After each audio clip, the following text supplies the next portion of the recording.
we started last session in the Vicar, which is the giant Colosseum-esque arena, and Makud, whose stage name is Amar Utu, was fighting three nerds who he swiftly defeated before the spectacle was interrupted by a giant sandworm, atop which stood a strange figure in a colourful robe and a bug-headed mask, who somehow able to Manchurian candidate everyone in the or lots of people in the arena, who just began kind of randomly killing everyone. Makud ran out and was joined by Bryn, and who joined him after stealing the wallet of Ardeep Sangera, who is a man being followed by Declan. And so Declan cornered the man, and Makud and Bryn escaped to find Abrishmina, whose Deva told her to go with the monster that was about to come through. And so through a sort of series of events, they managed to escape the Vicar, along with Shal Ab Ajana, who was the owner of the Vicar, and gave Makud his freedom in exchange for saving him. They all then went off to a bar or an inn called the Shrieking Eel, run by a sweaty man named Visigo, who introduced Makud to the world of gambling, while Declan went off to meet a host of strange and expertly voiced characters, who, let's not bring up that she ruined the joke again. And then, so then Declan was approached by Amon the Mockingbird, who works for a shady group known as the Six Eyes, who profess to be, moral people trying to work for the greater good, but also are kind of a thieves guild. And Declan and the group as a whole were unconvinced by Marduk the dwarf, and only marginally convinced by Sharat, who is one of the three leaders of the Six Eyes. And it turns out that the Six Eyes are going for the same place that Declan is, which is a large storehouse on the western side of town, in which Declan, who is searching for his sister, may have leads that take him there, and which the Six Eyes are trying to disrupt. And so they all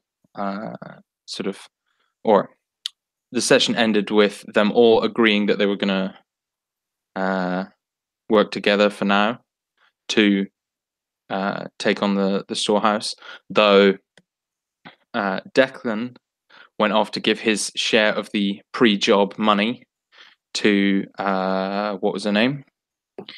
Tira.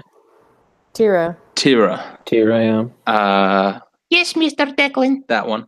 Mm-hmm. So he gave her 500 gold, and she's, definitely not dead in an alley somewhere because of that. And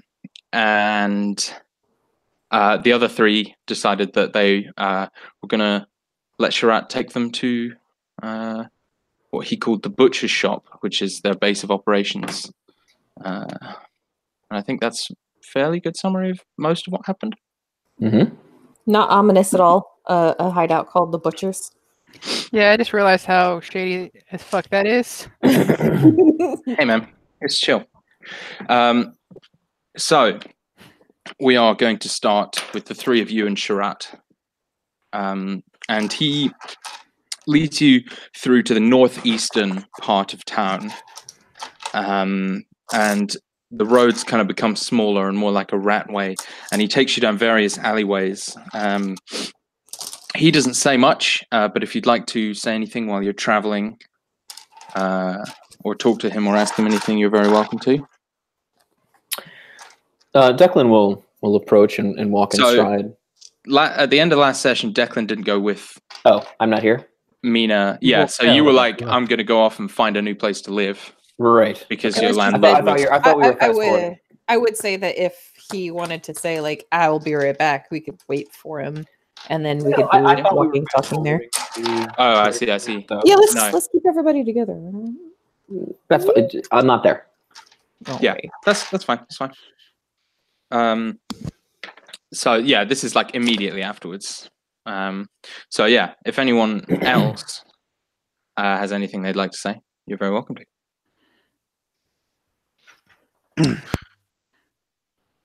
If not, then Sharat just leads you quietly, and he takes you to this one alley that's extremely narrow, and you sort of walk down it, and there's a kind of glass pane door on one side, which he opens and steps into, and he holds it open for all of you. And when you walk inside, you are in a butcher shop. There are hanging kind of carcasses and pieces of meat everywhere. It's very, very cold inside. And, you see your breath kind of fogging up, even though it's, dark outside, but still warm in the sort of evening.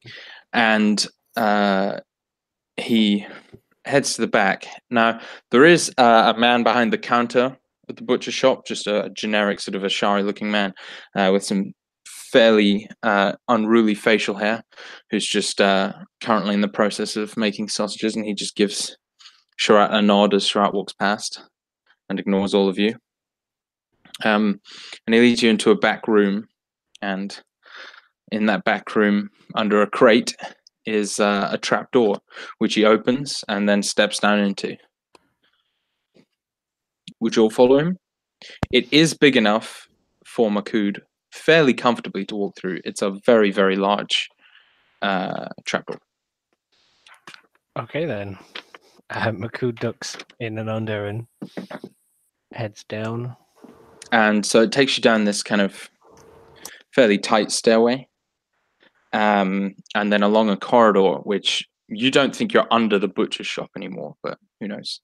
And round a corner, you see that there's another large door, and standing in front of that door is another extremely large man. He's kind of rippling muscles, folded arms, bald head, and he's looking particularly menacing. But he steps aside and opens the door as Sharat walks past, and Sharat says, "Thank you, Quincy," as they head past. And what you see beyond the door looks sort of like a strange inn. There's round tables all in the center, and on one side, you see that there's a large bar with a man sort of tending to it, and you see that there's 2 rows of balconies along either side, one above the bar and one above the opposite door, and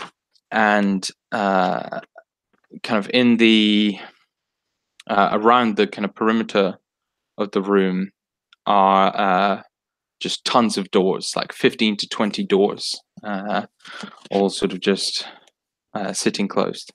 And there's a few people you see, none in particular that really catch your fancy. A lot of sort of thieves types with, hooded cloaks, heads low to hide their identity, maybe. And you see, where is it? Oh yeah. So you see a large. The man behind the bar is very large, similar to the doorman, though he has this sort of fairly well-shaven beard. And Sharat turns to you all and says, "Well, welcome to the butcher shop, and welcome to the Six Eyes."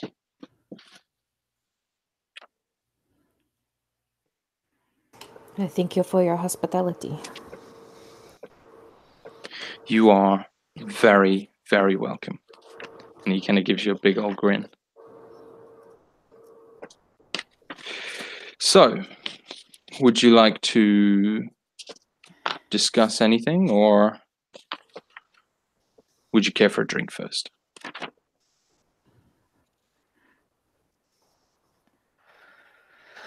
Promised drink. You go. We were promised drinks, weren't we? Makoud nods. Like, the bottle is already empty. It took for the walk.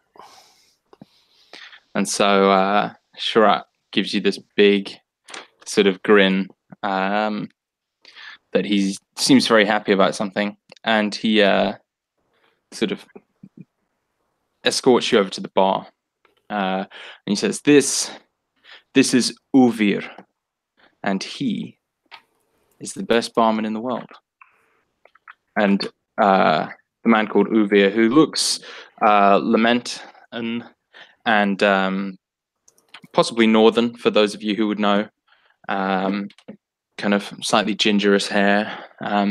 He just nods, like without a smile or without looking even slightly bashful.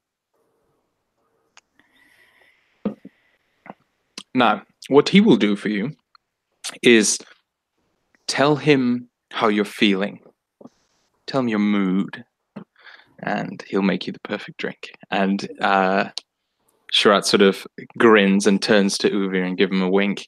He says, Uvir, I am feeling excited.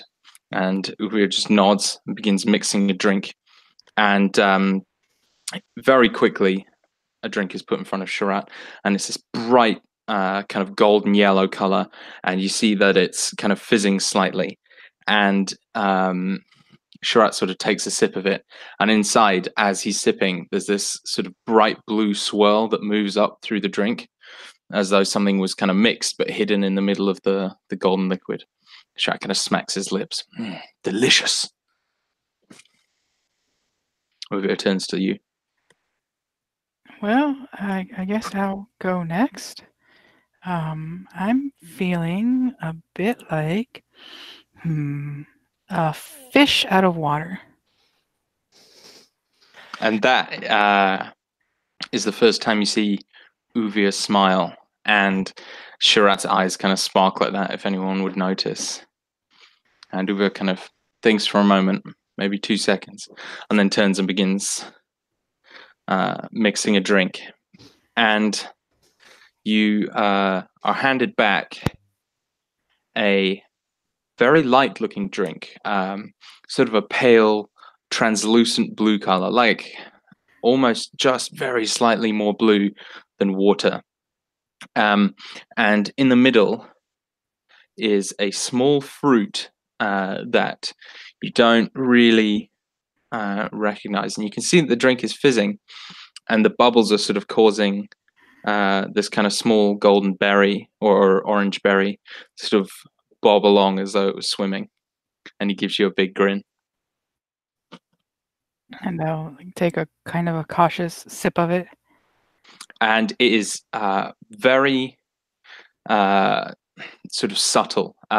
It's not a strong flavor, but it's a very sort of somewhere between sweet and tart, but very light and sort of airy. You imagine this would be like the perfect drink if it was a really hot day outside.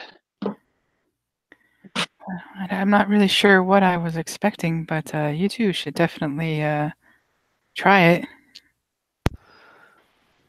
It does not taste like fish. Well, why would it taste like fish? Who would do that? You said to the man, fish out of water.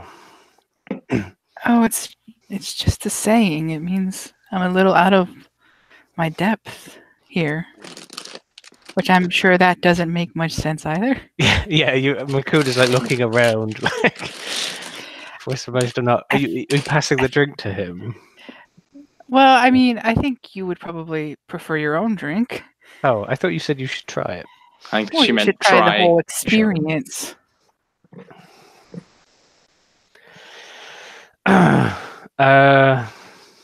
I think Makood's gonna like be thinking long enough that Mina can order a drink before he comes to a decision. Albrashmina would kind of look at Uvir and say, I am feeling...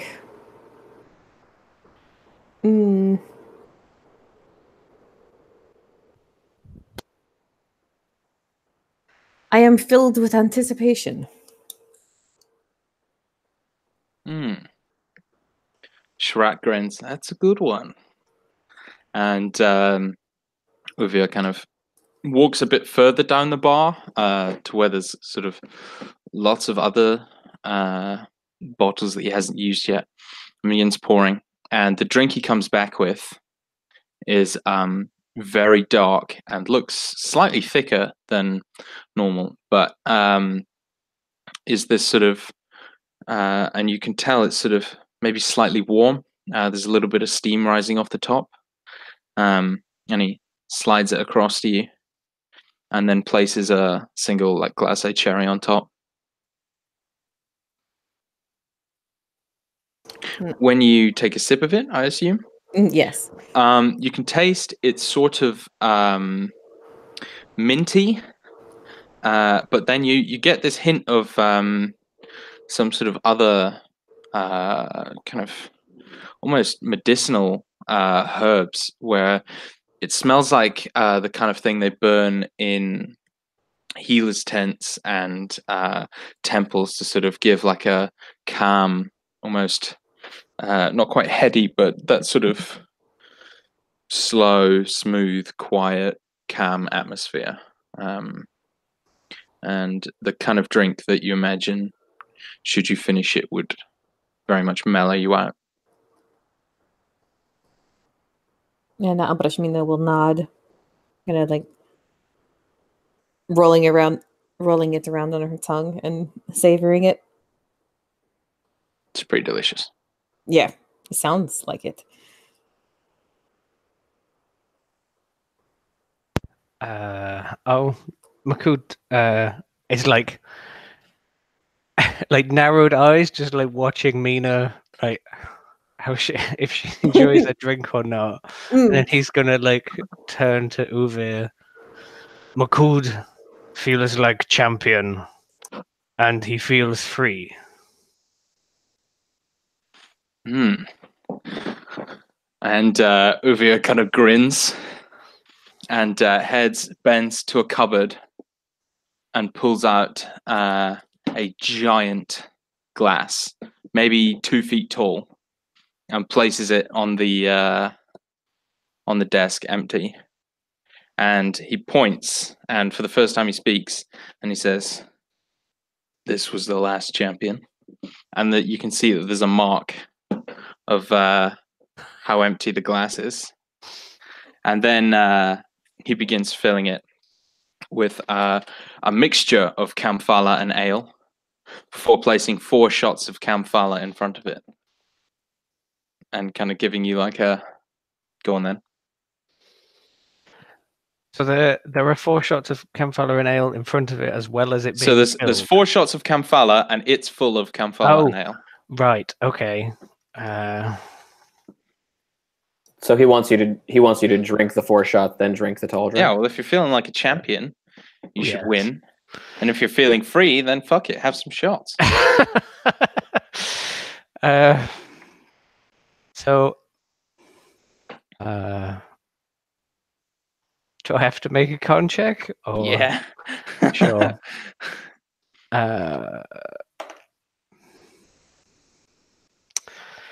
Not bad. Not bad. 19. Okay. So, do you do the shots first or the glass? These are the important questions. I think he does the glass first because it's the bigger drink. So I rolled to see what the last guy got, and I gave him a very good constitution score, and you crushed him. So you can finish it, and everyone in the bar is just like watching with interest as you just probably two-hand it like all the way down. And when you put the glass down, you see that Uvir's eyes are just wide, and he like gives you a nod and just begins clapping. And Sharat like laughs and slaps you on the back. You're not sure you're going to be able to do much today. That was a pretty ridiculous drink you just consumed. But there's a sort of smattering of very light applause and a couple of kind of murmurs around the room. Is that Maruto?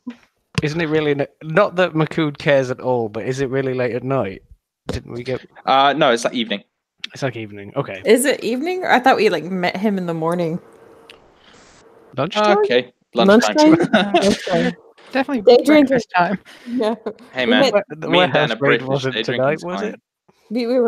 we were having breakfast whenever Makud and or not Makud, Marduk and Oh, that's true. Okay. Declan were having. I mean, their thing. day drinking's fine. I was having fucking shots of tequila at 4:30. But did you go raid a warehouse after that? I don't know if that's this evening, but Yeah, you could that's have what come I'm doing along after the anyway. game. I'll roll drug. That's fine. Have a nap. Haven't. Yeah. So yeah, Makud like double hands it and puts it down. What he what I want him to do is either with like a nail. I imagine he has pretty big nails, or like with the edge of his horn, just like nick the top of the bottle and go like, "This is your new champion." Nice, So, nice. You can have has a new inspiration mark for on that. it. Sweet. And he just kind of gives you a nod and puts the massive glass in the wash basin. He's going to walk off with the 4 shots to wherever we're going. Awesome. So Sharat sort of composed himself after laughing and clapping and generally being like the happiest person in the room. And he says, well, we could, well, it depends how you're feeling. Makud, I assume you will want a nap at some point? Or we could go and, well, I could introduce you to the others.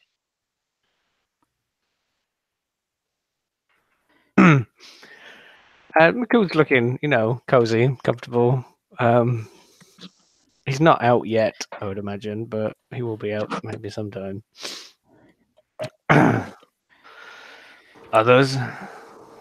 Well, it's called the Six Eyes. There's 3 of us. You see Makud trying to do the maths. It really is basic math.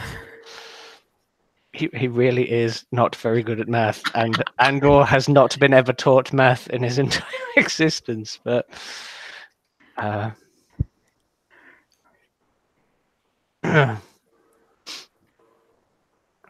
They know that we are coming. Of course. So confident were you that you would convince us to come? I don't usually fail. He sort of chuckles, but we choose our people carefully. Somewhat carefully. I mean, you were wrong in a little bit of it, right? All right, let's go meet them, shall we? And he sort of turns and heads towards one of the doors. And you see kind of lent up by that door is a live figure who she kind of looks up as they approach, or as you approach. And she's an orc, looks to be full blood maybe, but she is sort of much leaner and more athletic looking than your average kind of big bulky orc. She gives Sharat a smile, and he sort of walks past. She sort of nods to you all as you pass. And you're led into a very, very Spartan room. There is a rectangular desk in the center with 3 chairs. The middle chair is empty, but the 2 chairs to either side of it are occupied by 2 women who are in conversation, but they both turn and look to you when you approach. The woman on the left, as you look at her, is very obviously Callan. She's got like tight braided blonde hair, and kind of quite thick, muscular arms.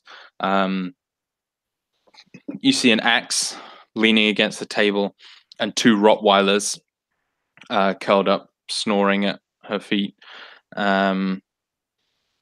You see that she wears kind of this fairly elaborate leather armor and a kind of hauberk of chain under it. The other is a very strange looking woman. She is an elf, very obviously, and she looks very much like she's very hard to place. She doesn't look entirely like one of the Callan Moon Elves. She doesn't have those very elongated ears that they have. She doesn't have the very strange. Pardon? You said Callan Moon Elf? Ashari Moon Elves, even, sorry. And she is wearing these sort of fairly kind of formless robes. And she looks... in fact, I'll let you make an insight check, anyone who would want to. So she's not like the Ashar Moon Elves, like all elongated. But she does look... Yeah, I didn't finish that. She does look extremely pale, paler than any other kind of elf. And she does sort of have a few Moon Elf-ish qualities. So you're thinking maybe that she might be a part Moon Elf, but maybe not full. 24. Oh, 17. Okay, damn. With the 24, she looks like she's a full elf, but not full Moon Elf. What's an elf? You think that there's also maybe some wood elf and Algerian features on her face, which maybe leads you to believe that she's some combination of the two. And she has sort of wide, timid eyes. So full elf, but not the same kind of elf. Yeah, so she's two halves elf, but different elves. And so the Callan woman looks sort of quite arch. She's got a raised eyebrow, and she sort of gives you all the once over. And the Moon Elf, or the half Moon Elf, is sort of looking everywhere but at you. And Sharat takes a seat between the two of them. And there's the seats for all of you. There's 4 seats. And he says, pointing to Callan, this is Siggy, and this is Aluri. And now my partners. Siggy kind of gives you a half-assed nod. And Aluri, without looking at any of you, says, hello. It is good to make your acquaintance.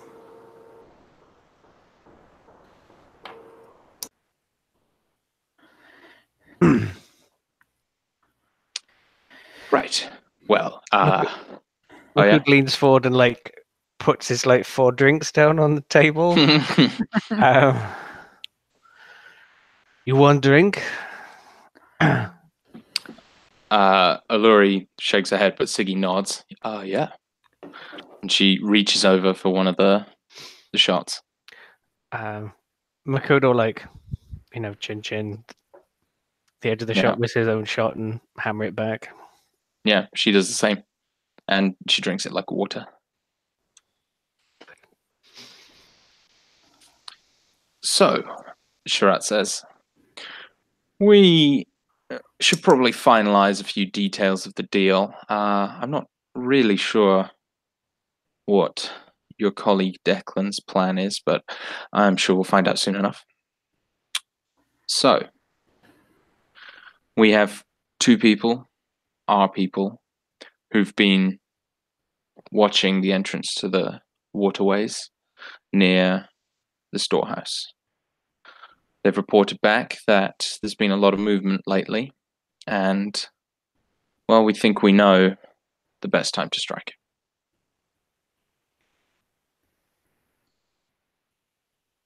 Which would be Tomorrow morning, early hours.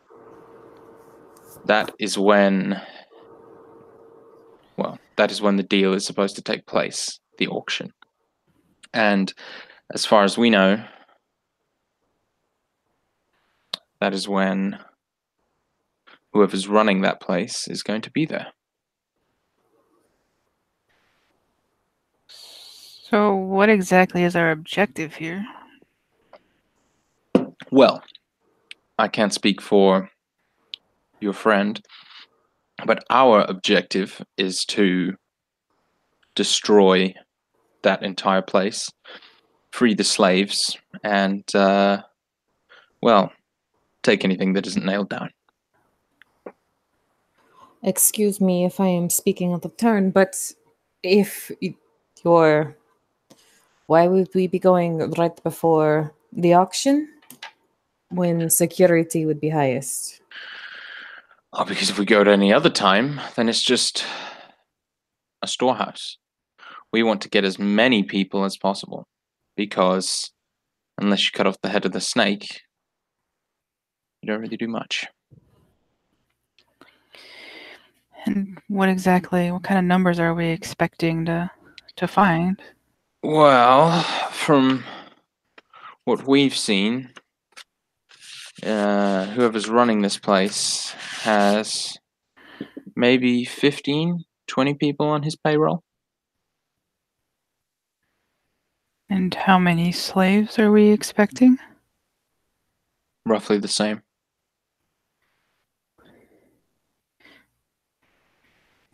And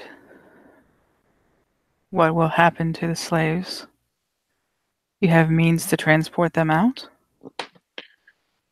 We do.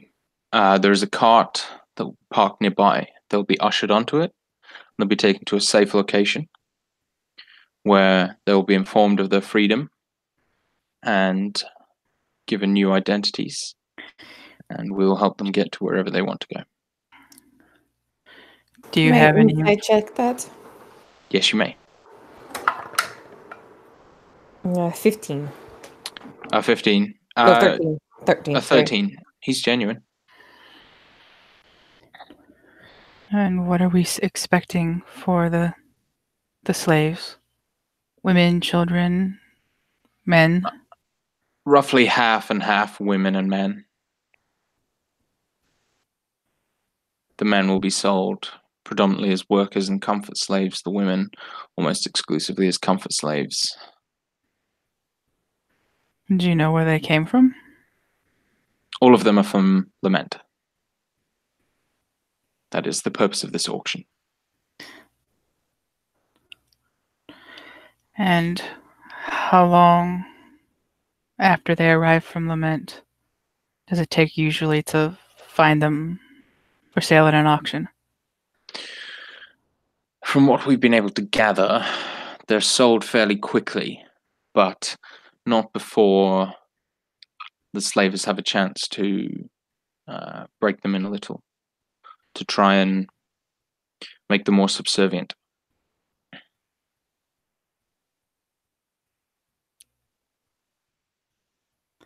All right. And guards? Yes, we expect a few in the waterways and a few to keep the crowd in check inside. Not that it will be a very large crowd, but still. Hired mercenary, professional soldiers, riffraff off the streets? Some combination of all three, but there is whisperings of some kind of larger organization at work here.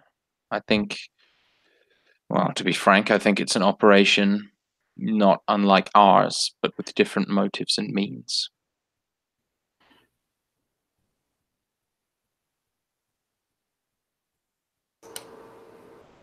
A group of thieves that help slavers.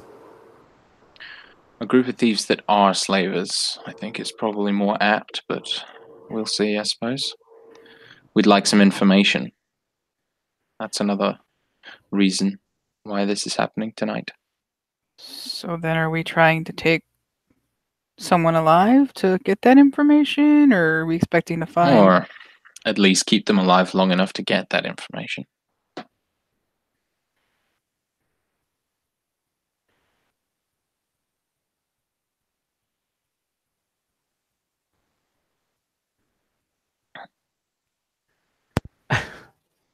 Makud, like, like looking. I'm sure at least one person in this room is staring at him when they say alive. Hmm. Um, Yeah, I imagine it's Sharat who gives you sort of a look. yeah. I have done matches where it is not to the death. I can't do that again. Then I suppose you're our man.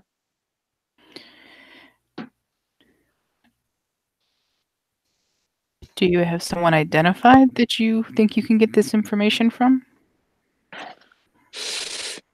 Not so much identified. We haven't been able to find much information on him. But there is someone we've been looking into. We've seen him going in and out a lot. He's a short, fat man. And he seems to be somewhat in charge, at least a middle manager. And you think he'll talk? Well, if he's fat, it means he's not a fighter. And if he's not a fighter, then he's certainly not going to be up to being tortured now, is he? Slavers are cowards. Precisely. So I've been told.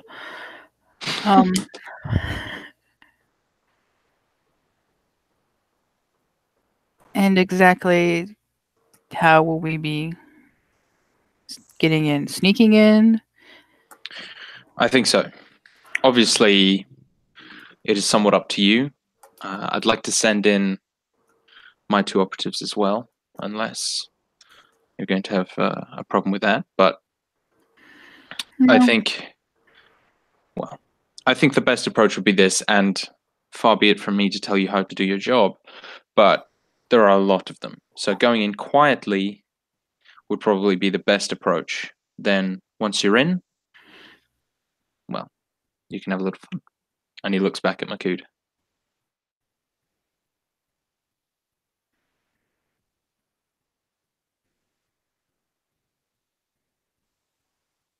Makud's like downing another drink.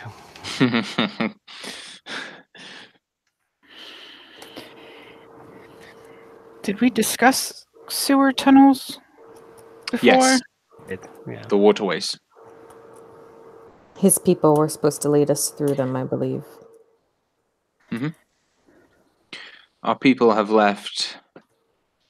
Well, they're already there, scoping it out still, but they should be able to get you through, no problem.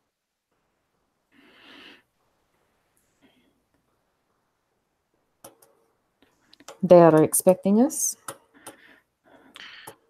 Who are the people? Is she asking? His agents. His people. Yes. They're waiting for you.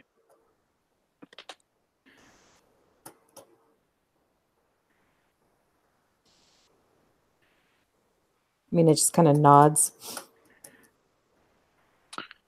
Well, we can discuss this plan later, but I think that is most of the information you need.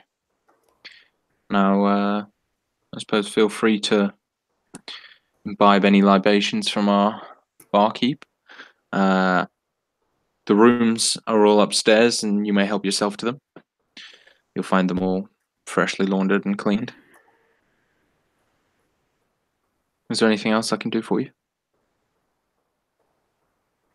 You are expecting the Declan to rejoin us? I am. I've sent one of mine to go and discuss this with him.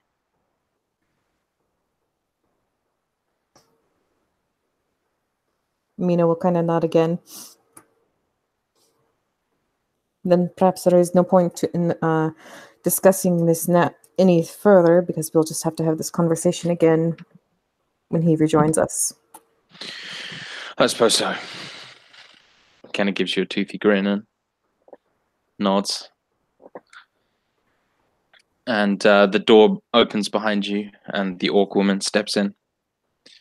Sort of holds it open for you as you head out. Abrashmina will wait for the others to leave.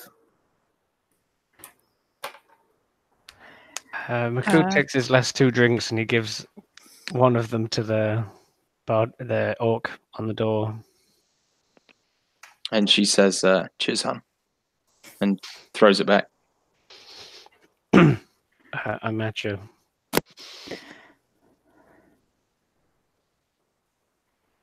I guess Brynhild will stand and leave as well. She kind of had the same plan as Abrashmina. We're standing there just looking at each other. Well, no, just kind After of you. wanting to. No, after you. I think She it's kind kind of of like one of those Yeah. things that, like he's all like Sharat is like gesturing like you're dismissed, and she just kind of remains sitting where she's at, kind of like looking at Makud and Bryn.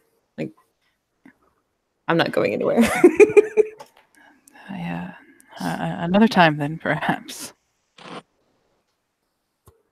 Indeed.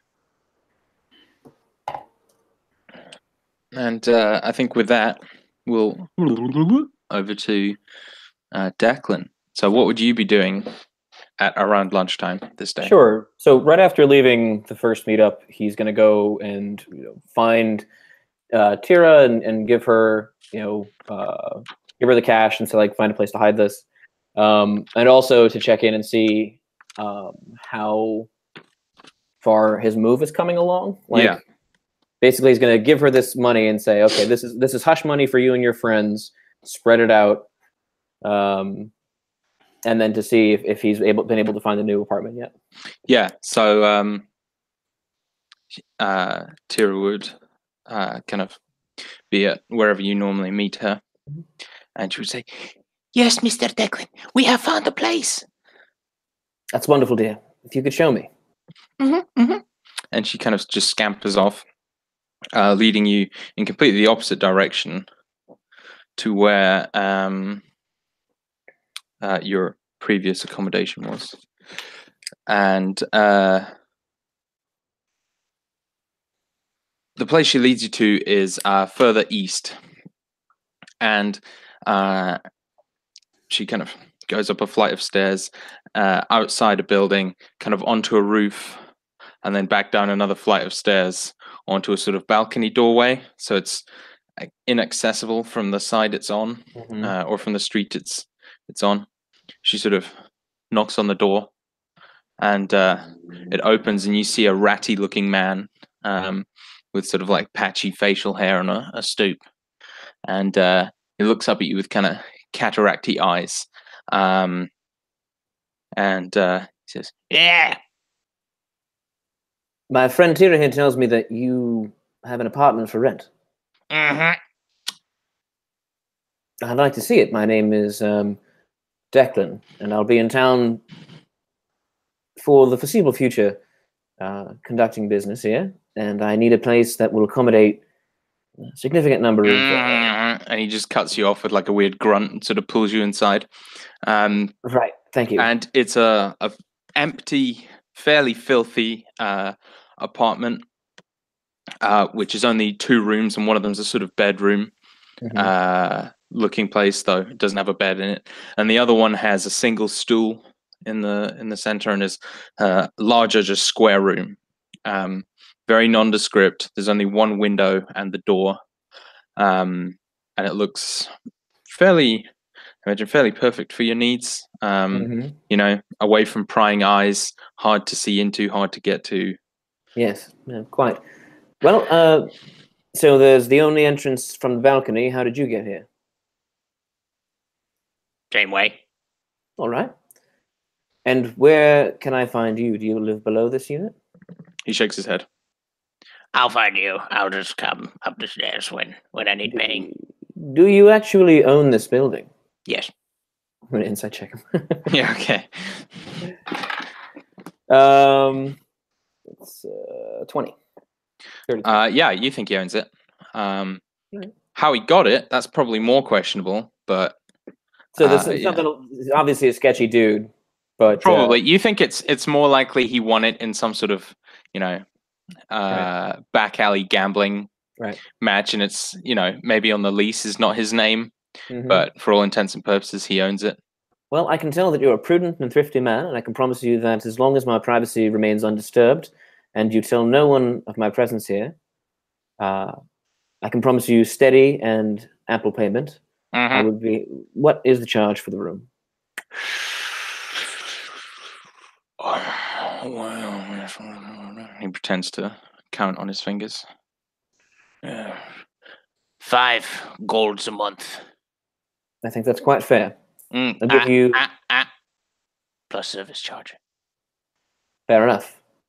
Service charge of an additional 5 gold, and that service includes your silence. And cleaning. Exactly, yes. 5 golds include silence and cleaning. Well said. So, I'll hand him 10 gold. Goodbye now. Thank you very much. I'm going to have my friends here escort my parcels up to the room. And, good man, if you have any need of me, please don't hesitate to ask. Could I ask your name? My name is Tina. Tina. Charming name. Yep. Well, thank you very much, Tina. I would appreciate my privacy to begin now. Oh, and he's like, oh, I see what you mean, and turns and leaves. Terry, you've done very well. Could you have your friends... Thank you, Mr. Declan. Thank you, my dear. Could you please have your friends bring my parcels here? Yes, Mr. Declan. Wonderful. I'm going to go out for the evening, and I will find you at the usual spot tomorrow. If you have any need, you can always leave a note for me. If any of you or your friends ever need help or are in danger, leave a note for me under the door of this apartment. And I'll come Yes, Mr. Declan. Thank you, Mr. Declan. Of course. Stay safe, dear. Yes, Mr. Declan. She just scurries off. Okay. So at that point, I would like to... Did I get a location for where I was going to have to You did not. Okay. Then I will probably wait for the sun to go down, and I'll put on my mask and my, my dark clothing, and leathers, and I'll head out, just sort of hop on rooftops down towards the warehouse. Make me a quick perception check. Sure. Please. That is going to be a 19. Okay. Sorry, 18. Okay. Along one of the kind of bigger roads that's sort of on the way towards the warehouse, you see a familiar wide-brimmed hat that is a very, very bright color, leaning, or the person wearing it is leaning against one of the buildings below you. So I'm on the roof looking down at him? Yeah. Okay.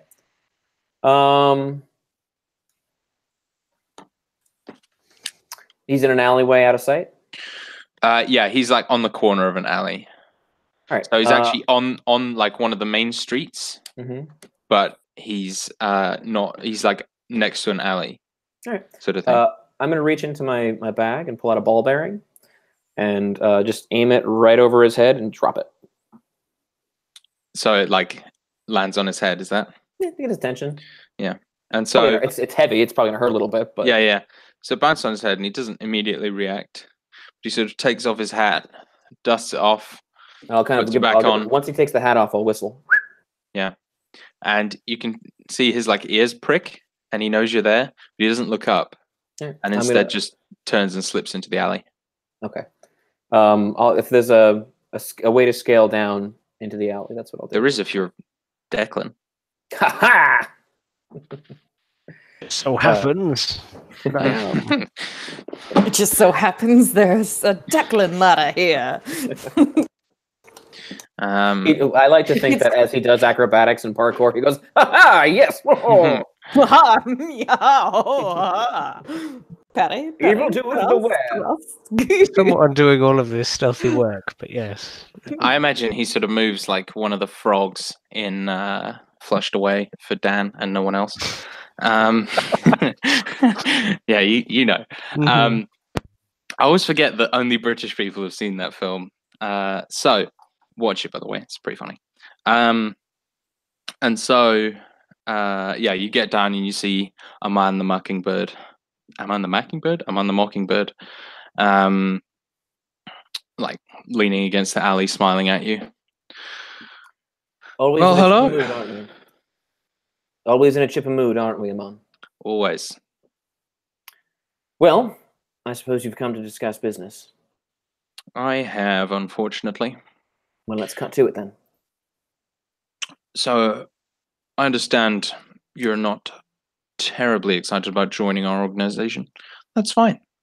But I am to understand that you plan on at least working with us for the course of this one job. Am I correct? That is a fair assessment. You must understand, you've demonstrated skill in some senses. You've clearly adapted information gathering and stealth as an organization, but I doubt that our goals are aligned He nods entirely. and he says, "Hey, look, I'm not here to evangelize. I'm not going to try and get you to join us. I'm just the fixer. So here's the deal. Either you can come with me to the butcher shop and we can plan there, or I can fill you in and take you to Mayenthal and, well, you can wait for the others there. It's really your choice." I think I'd like to do our discussion here, if that's all right. Well, all right then. The plan is this. Just before sunup tomorrow, or I suppose tonight,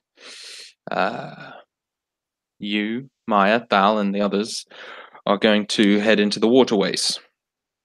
There, they'll lead you through to the back entrance of the storehouse. You said tomorrow morning? Well, in around 9 hours. During the day? Before sunup. You don't think that causing a ruckus at that time of day might draw the attention of the town guard? This is a legal operation. We will be... Well, first of all, infiltrating, no? It's on the east side. The town guard don't exist on the east side. And second of all, that's when the auction is taking place, and the whole point is to sabotage the auction. So it wouldn't really do to go at any other time. Well, why not just go now? Because no one's there. The slaves aren't there. I see. You have an estimated time of arrival for the slaves? Just before sunup. All right. Go on. So, they lead you in, and, well, from there, our plan is to end as many of the slavers as possible, deal with, however, the operatives see fit with those looking to purchase slaves. We're going to free the slaves. There's a cart waiting to take them to a safe location where they'll be given new identities, some gold, some new clothes, and we can organize to transport them wherever they want to go. These slaves are from Ashar? Lament. See. This is a special auction, which is why we're hoping to catch some of the more heinous individuals. Is the trafficking of foreign slaves legal, technically, within Ashar? In Ashar, it is legal. But anywhere outside of Ashar, it is illegal.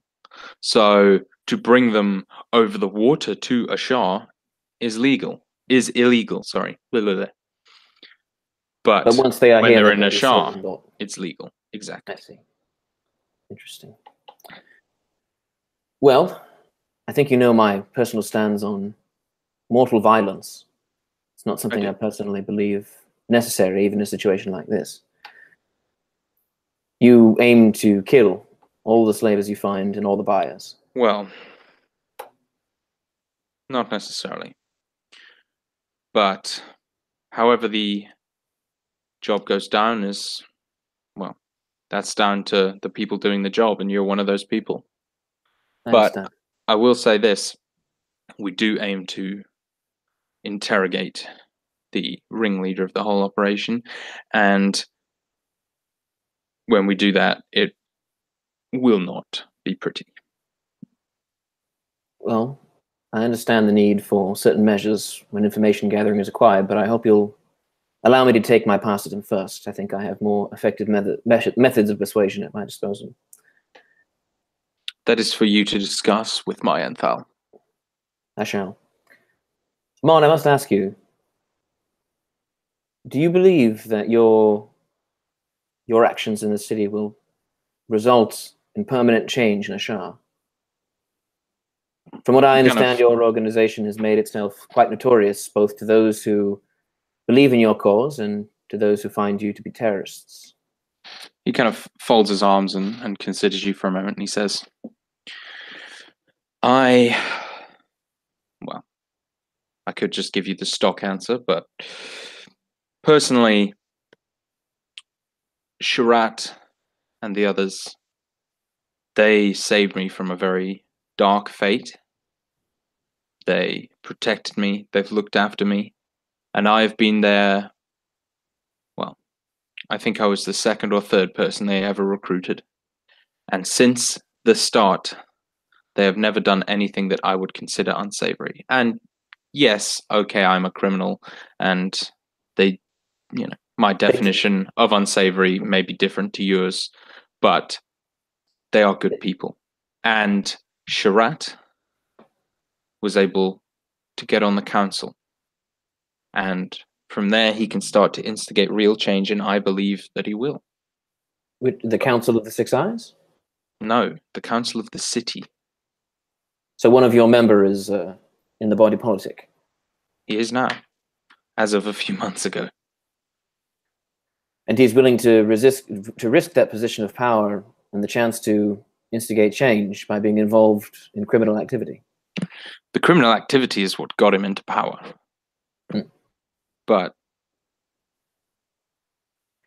from what I can tell you as an outsider, Sharat isn't a man who will compromise just because it puts himself in danger. He's what this place needs, I think. So Sharat above board is the guy that I met in the bar? Yeah. Okay, gotcha. He's like the face man of the whole operation. Right. Well, if our operation is a success, I should like to have words with him again, I believe. That could be arranged. Now, I presume you'd like to go and meet Mayan Thal rather than go to the butcher's shop. I think I'll meet you there, or I'll meet the team there at sunrise, or just before sunrise. What is the anointed time exactly? Well, we go in around about sunup, so be there before.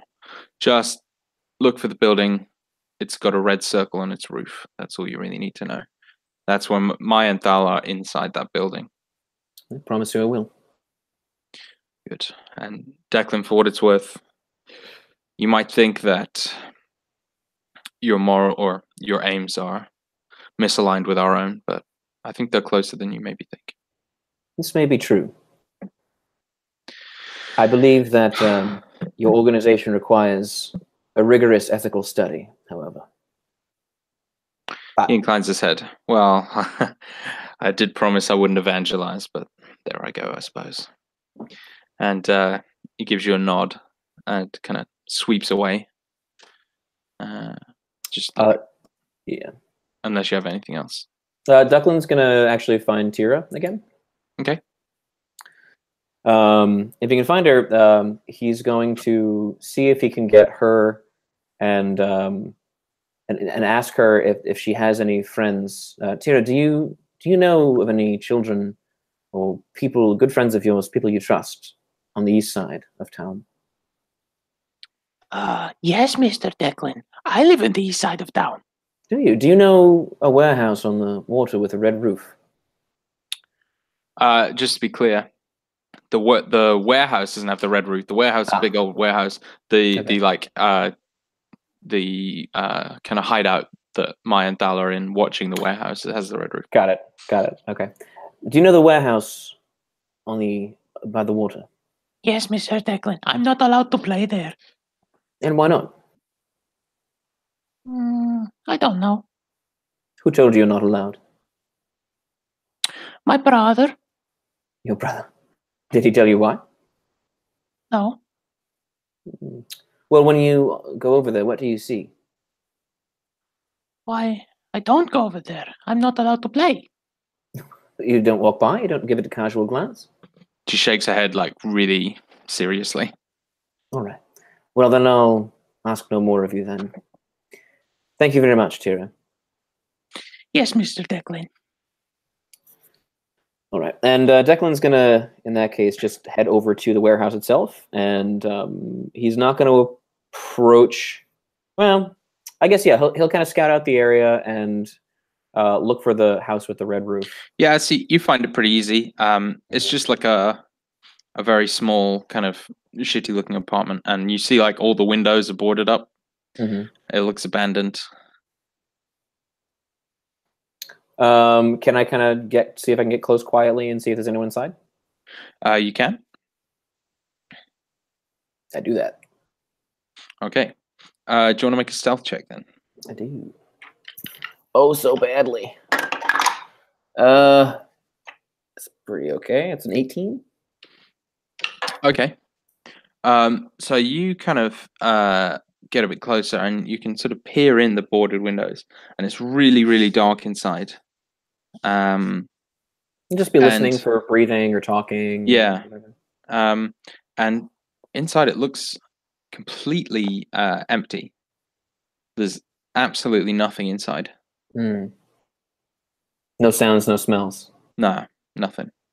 And like you could probably peer in through a crack in the, in the woods that board up the windows, and yeah, absolutely. Nothing. Can I give it an extra perception check just to be double sure? Yeah, go on then. Oh, natural 1.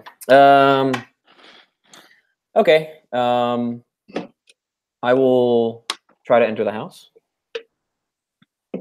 Okay. I'll investigate the door to see if there's any traps on it or anything. Yeah, make me an investigation, please. You betcha.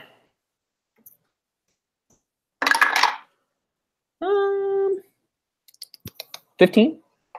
Oh, that was the DC. Ooh.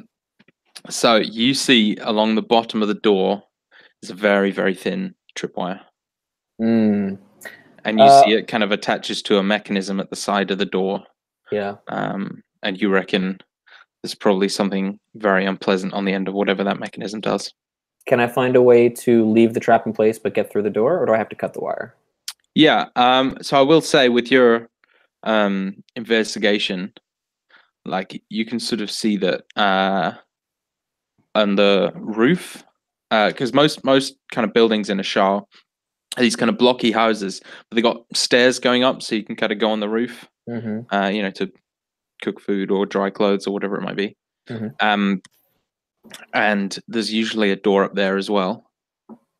And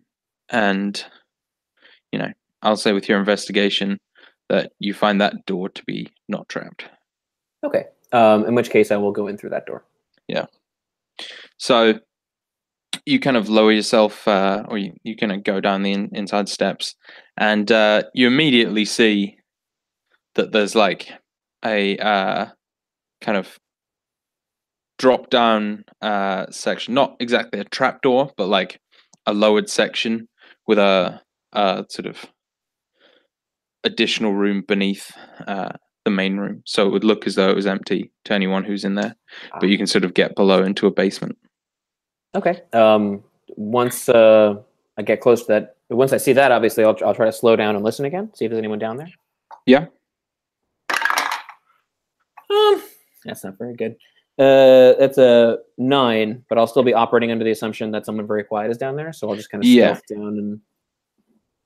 Okay, well, I will say, you do, once you're like on your way down the stairs, you do hear muffled voices. What were the names of the two people? Maya and Thal. Maya and Thal. Lady and a fella? Presumably.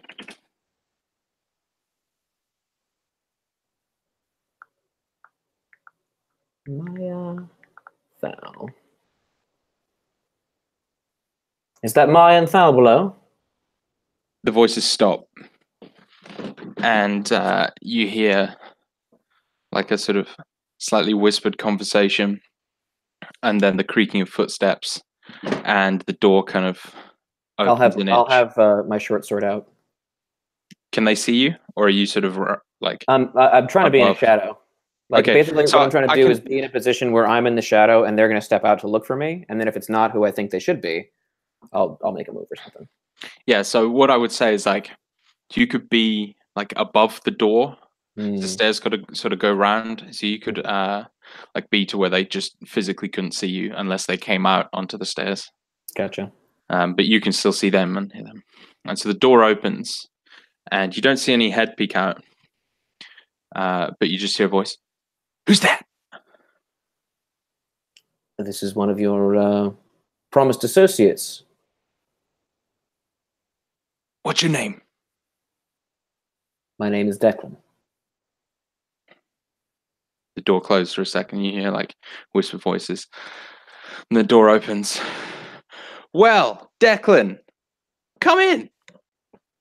Why don't you come out? All right. And you see a quite short woman walk out. She sorry, close my notes. So she is sort of dressed in leather armor, and sort of like has a hood, but it's not pulled up. She's got sort of shortish hair, but sort of maybe shoulder length. She's kind of curvy, but really lithe. And she looks up at you with these eyes that just catch the light, and they look exactly like a cat's eyes.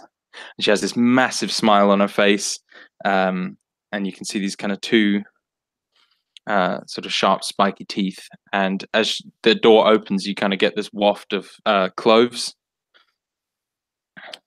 She says, "Hi, Declan." Is there any kind of insignia of the Six Eyes that I've been taught to recognize? Yeah, I mean there is this insignia, but Does she have any kind of issue wearing anything like that? I was going to say there's an insignia, but you know if you're a thief, you don't want to wear anything that could identify you. So Sure. Yeah, I'll step out where she can see me. Maya, I presume? yeah, Good of you to be here so promptly. I've been here for ages. Ages, is it? Mhm. And your friend Thal is below, I assume? He is. Do you want him to come out too? That's all right. Just wanted to make sure that you seemed like a trustworthy person before I stepped into your lair. Well, I mean, I'm probably not a trustworthy person, but either way. And she sort of chuckles to herself and heads inside. I'll follow her in. Is there any kind of light inside? Yeah, there's a hooded lantern. So inside, there's one bed that's sort of pushed into the corner, and it's like messy and unmade. There's a stool, and sort of remnants of a meal that's maybe like a day old and hasn't been cleaned up. And it's pretty unkempt, and like there's some clothes on the floor and stuff. And you see who is presumably Thal. He is extremely skinny, and his skin is really, really pale. And you see him and you clock immediately. He is also Moon Elf in some way, but he doesn't have the ears, and he looks a bit more humanoid, a bit slightly taller than the average Moon Elf, maybe. His hair is basically the same color as his skin, just white. And his skin is like this ivory, but you see that he's got these sort of these patches that you wouldn't notice unless you were up close, that are even paler, like the color of paper. They're so white, just in sort of seemingly random patterns all over his body. And you see him standing there. He is wearing a very large pink poncho that reaches his feet, and sort of covers most of him. and he's got really kind of pale blue eyes, and he gives you sort of an awkward half smile as you enter. It's a great pleasure to meet you both. Dal nods, and Maya says, "So, you gonna fuck up some slavers with us?" I wouldn't put it so crassly, but if they deserve fucking up, then yes. My aim in arriving a bit early was to discuss with the two of you a little bit about our mission tomorrow. I'd like to first hear what skills you both bring to the table. Right. Well, okay. Our skills are this. Dal can pretty much kill anyone. Well, anyone can kill anyone. What does that mean? I mean that Dal could kill you, or me, or anyone, regardless of really who they are, I think. And Dal sort of like blushes and like turns away like, "Oh, come on." Does that mean you're a skilled fighter, Thal? Or do you have other means of murder at your disposal? Yes, I'm quite skilled, but, well, Do you fight with blades or magic or your fists? I have these. And he reaches into his poncho and pulls out these two, what are they called? Scythes. Like little hand commas? Yeah, pretty much. And they're sort of, you can tell that they're kind of hanging on like fabric hooks inside his poncho, and he pulls them out. These are very interesting weapons. I've never seen their like. They don't have anything like them in Define. Oh, he says, not really knowing how to respond. He puts them away. I imagine they'd be quite effective at catching a blade. I suppose. And what of you, Maya? You know, I can do a bit of magic. Pretty good at hiding. Really good at telling people to go fuck themselves. Right. Very interesting. So, you seem to be both skilled people. I look forward to working with you. I do have one request, though. Yep. When we enter, for the duration of this mission... I'm sorry, did I say something funny? No. When we enter, I would appreciate it if you would use your skills at killing as a last resort, and only in the most dire situations of self-defense. I understand that for your normal way of doing things, this would be perhaps atypical, but I would encourage you to consider the possibility of such a course of action. You both abhor slavery, yes? Mm-hmm. When you kill a man who seeks to buy a slave, or you kill a slaver who trades in slavery to feed his family, you spread throughout everyone who cares for that person a sense that your organization is not to be trusted. Listen, guy, Maya says, and she like jabs a finger at him.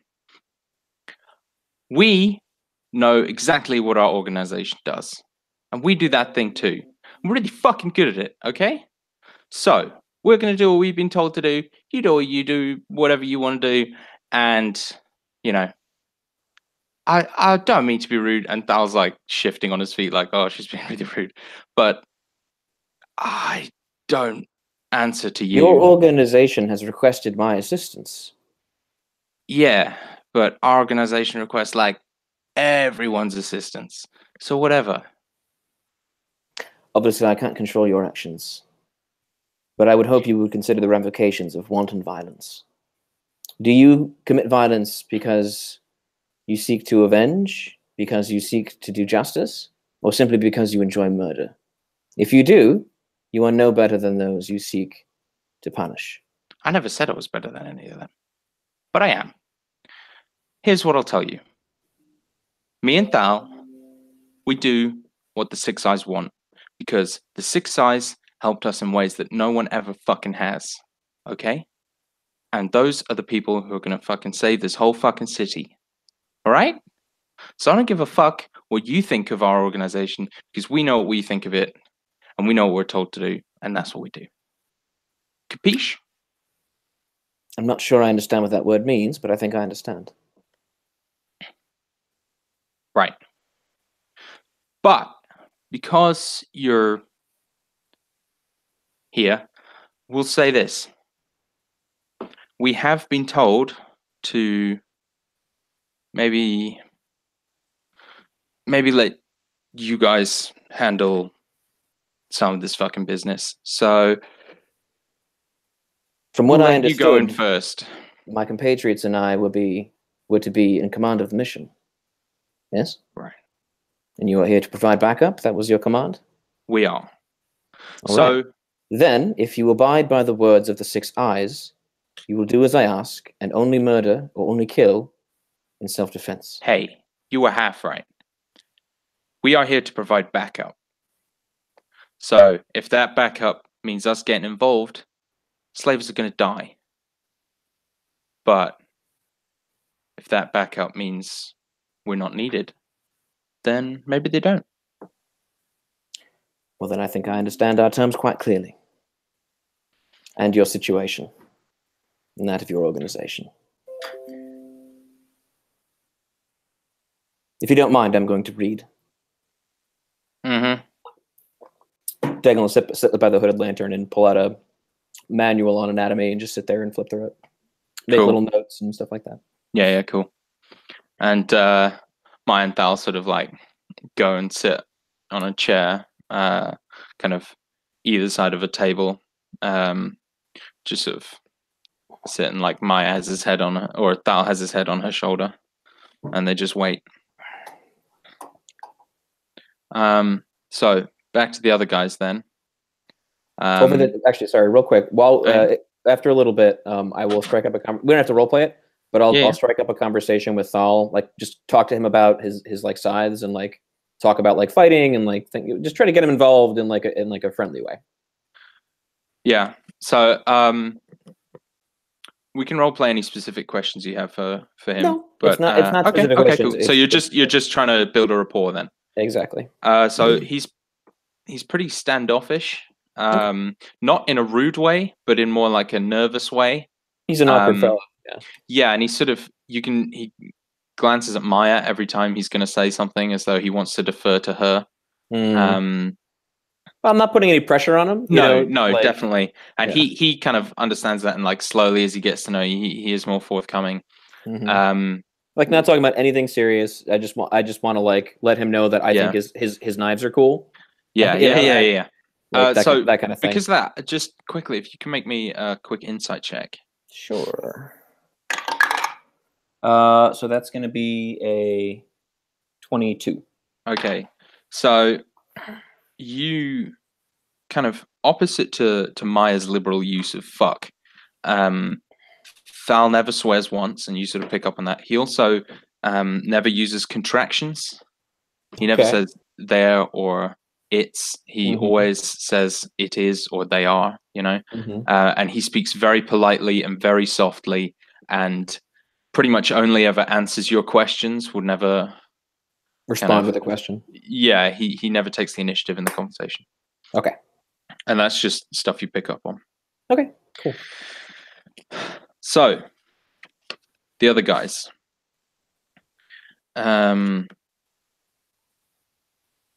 You are sort of all maybe drinking or sleeping, and Aman returns. Or trying to talk to Oh, yeah? the 6 eyes, if you remember. Oh, did you have something else you wanted to talk to them about? Yeah, that was kind of like the whole she waits for the others to leave. Oh, I thought you were like letting them go first. No. It was more of a like like she never got up from her seat, basically. Okay. So then Sharat would sort of cock his head. Is there something I can help you with, Mina? Abrish Mina? Yes. I would like to know your intentions. Other than making the city better and your speech. I understand why you'd be interested in Makud. I would like to know why you would be interested in me. Well, you are the Jewel of the Watcher, correct? That is what they call me. Hmm. But the Jewel of the Watcher got in a little bit of trouble, didn't she? And, well, when we look for potential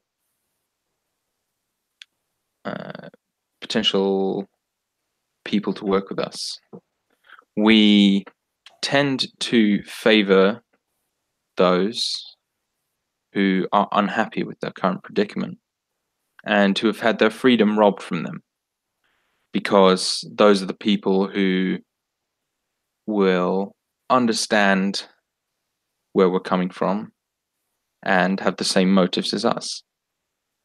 And so when we heard that there was a little temple girl with some amount of ability who was forced into a terrible position, we thought we'd offer the hand of friendship.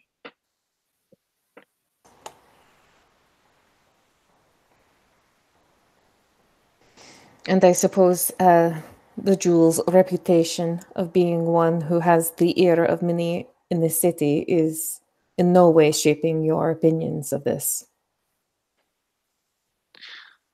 Well, secrets are easy to come by. Of course, we're not going to turn them down, but no, that's not why we chose you. You can insight check him if you like. Yeah. Modified 20. Dirty 20. He, as far as you can tell, is being fairly forthright. Though he does seem to be like, he's sort of being like, yeah, you think you got secrets type thing, where he's like doubting how useful your secrets might be in the grand scheme of things. But he's obviously trying not to undermine or offend you. He's just been like, we also have ways of finding secrets. So you are saying that I will not be trading one gilded cage for another. Of course not. You're free to leave. You could go right now. You can never come back. If you ask us never to contact you again, we won't. We'll pretend like we never knew who you were. But you are a very clever man. Thank you. And you would probably know that my options outside of the temple are very limited. Well, you've got 500 gold now. There's a lot you can do with that. True. So, in exchange for our friendship, there will be aid beyond the financial compensations if I do not wish to return to the temple, and if they wish to make me. If you are part of our family, then anyone who tries to take you and who tries to cross you, they cross us. If you work with us and they try to take you, then you've got the full force of the Six Eyes behind you. If you never want to see us again, you never will. If you want us to get you passage out of the city, that could be arranged.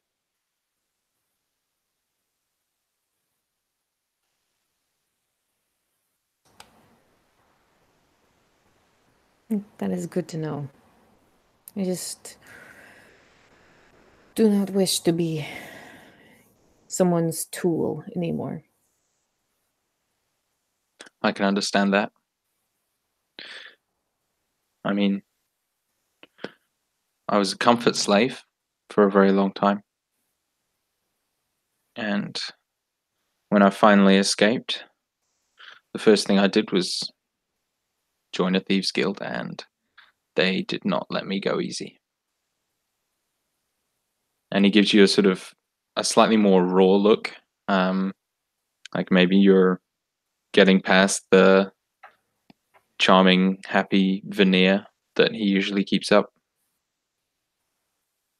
It took a lot to escape them, and I just remember being so scared.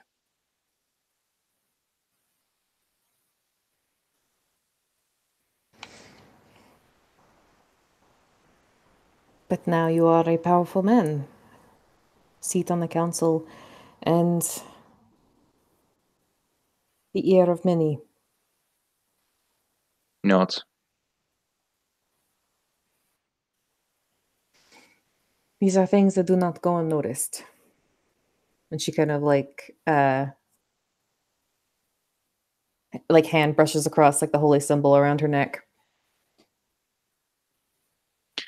I've been very lucky to be in the position I'm in, and it's thanks to my friends. And he like gestures to either side of him. I mean, I'll kind of give like a nod to Siggy and Alluri.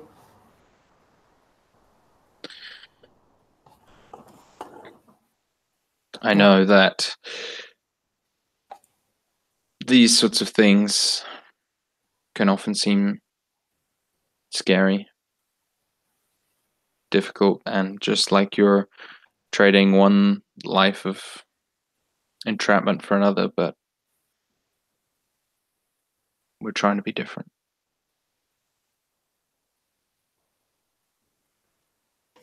That is what I wished to know.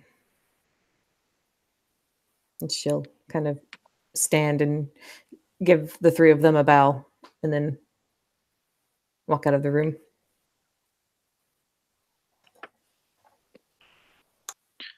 So,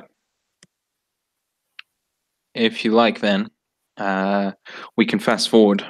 Amon would come back and sort of explain that Declan decided that he was going to meet Maya and Thal rather than come to the butcher shop.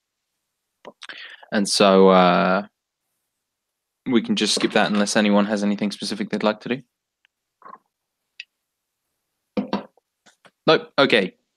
So then you are sort of directed to the same place as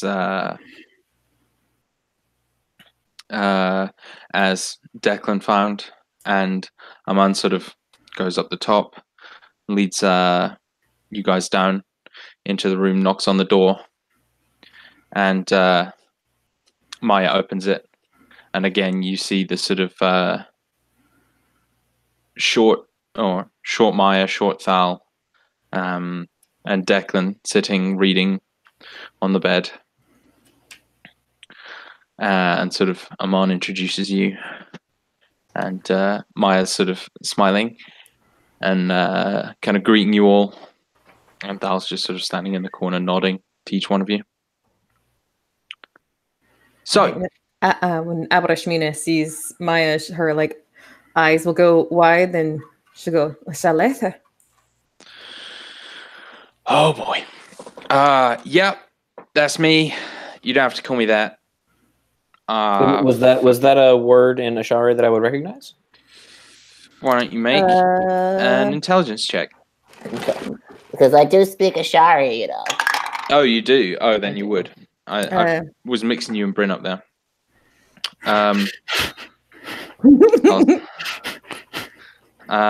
Yeah, so what she called her is maybe it's not something you would come across just, studying Ashari necessarily, but it's a name that's reminiscent of the cat god of tricksters, Shaleth, who is considered very, very much a big deal in Ashar. And a lot of people are very afraid of her, and Shaleth is sort of like daughter or child of Shaleth. Okay. And Maya just seems to be like, oh, with the whole thing. Wait, you know her? I think she's struck it's with a sort of mystical awe. And Yeah, a feline friend. They think I'm some kind of cat wizard. I don't know. It's a whole fucking thing. Well, you are a cat and you are a wizard now. I'm not a cat or a wizard, so no. Well, you just. Oh, sorry. You're a monkey librarian, because that's all I've seen of you. So. Well, that's perhaps fair. So that's okay. Oh, yeah.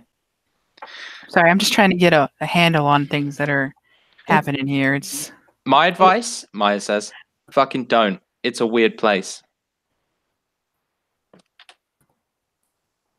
okay.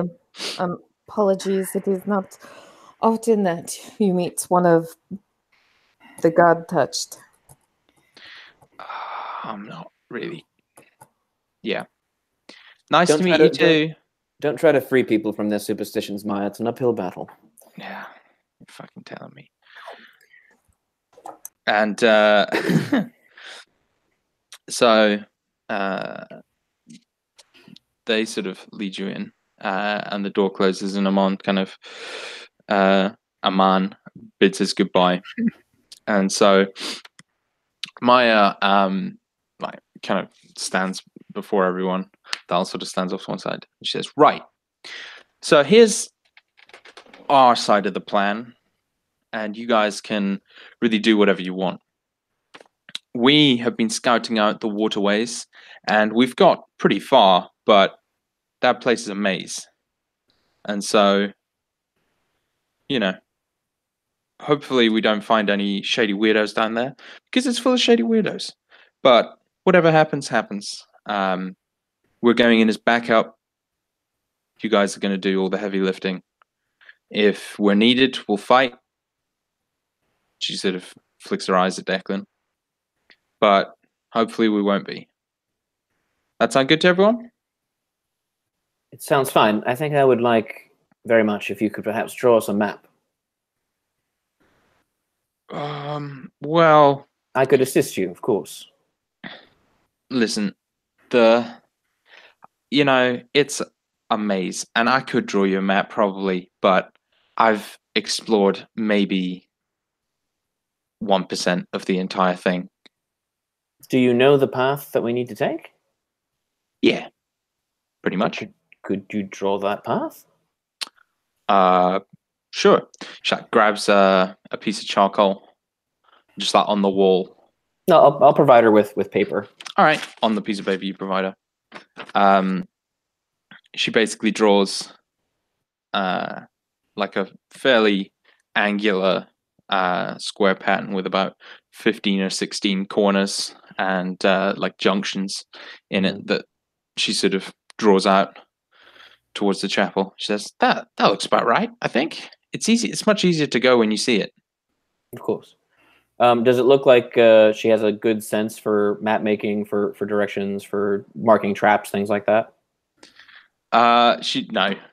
No. Okay. She seems to be kind of the opposite to you, Declan, where you're sort of like, right, let's be meticulous, let's plan it, let's do this. And she's like, fuck it, whatever happens, happens. So she wasn't expecting to have been asked to draw a map or anything. Does it look like I can make heads or tails of it, or is this not going to be helpful? Yeah, you reckon like that's like if the corners and everything are what they say, it's like take the left here, take right there, take the next left sort of thing. So yeah, probably works. How accurate it is, you've got no idea. Okay. Maya, is there any overriding logic to the directions of the waterways? Which sorts of paths lead to the warehouse basement? So the waterways were sort of built piece by piece by lots of different people as the city was being built as well. So what you'll find is that it seems almost random because no one really knew what they were building towards at the time, which is why it's such a fucking maze. But there is a general direction, and if you get lost down there and you can keep heading in the same direction, you'll eventually find a way out. But it can be difficult. All right. Would you prefer to come or would you prefer to stay? I suppose that's up to you. I'll look to the rest of the group.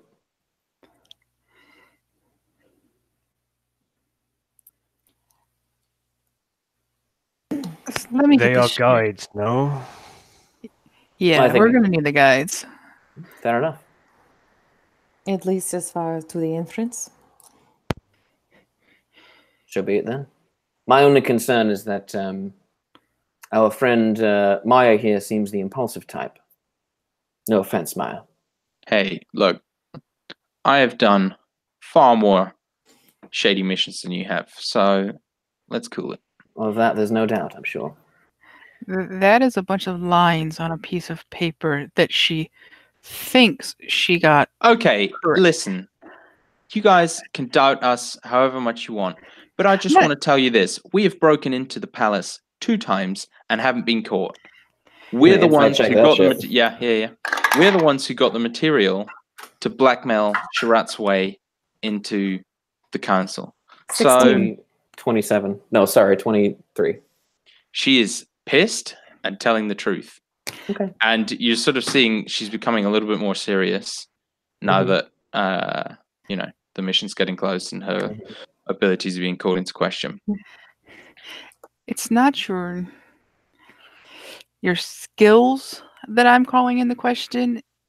It's just some people don't have a head for maps, right? You can find your way back, right? Right.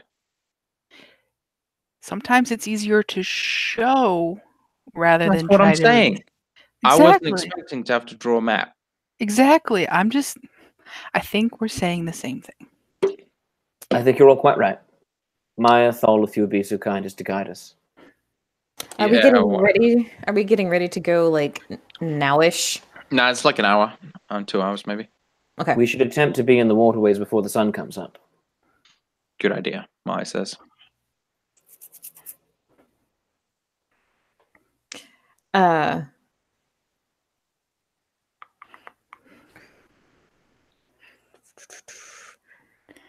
I know I've said this a great deal in your collective company, but I feel I should reiterate it one more time. I have a personal ethos against unneeded killing. I will be exercising that for my own personal reasons, but I would hope that we could keep unnecessary death to a minimum while we're there. Maya rolls her eyes at Thal. Yeah, listen, about that. These people are taking my countrymen and your countrymen, and These people have mouths to feed. No, they have children and wives that will mourn them.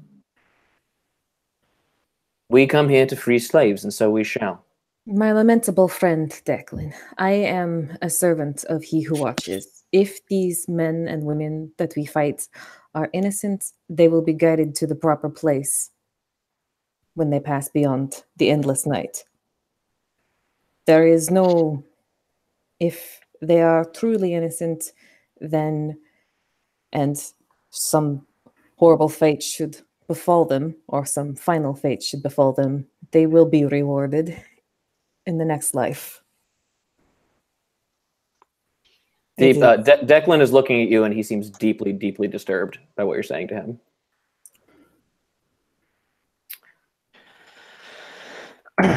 Makud leans back on the massive hammer that is as big as everyone in the room, and he kind of leans on it with one shoulder and goes, "So, they don't have families. I kill them."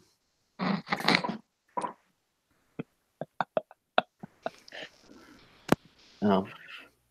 I'm just Philosophical sorry. I'm just philosophical Go ahead. imagining the big bold man like running at somebody, being all like, "Age sex."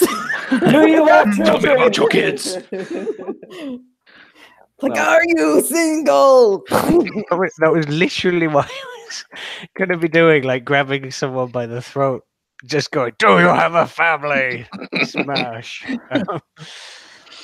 Clearly, the philosophical subtleties of what I'm advocating for falling on deaf ears. Well, what I'm hearing Abrashmina say is kill them all and let the gods sort them out. That's I would say that I was like Makud wasn't joking. You I'm don't sense sorry. a joke. Yeah. It No, was yeah, just no. him inquiring at his level. But Yeah.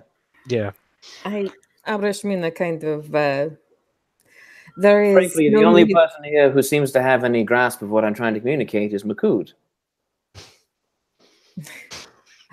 what I'm trying to say is Is that that you would like to devoid yourself of all personal responsibility in the life and death of others. Yes, I understand. Let's get on with this. He's going to put on his mask and walk out the door.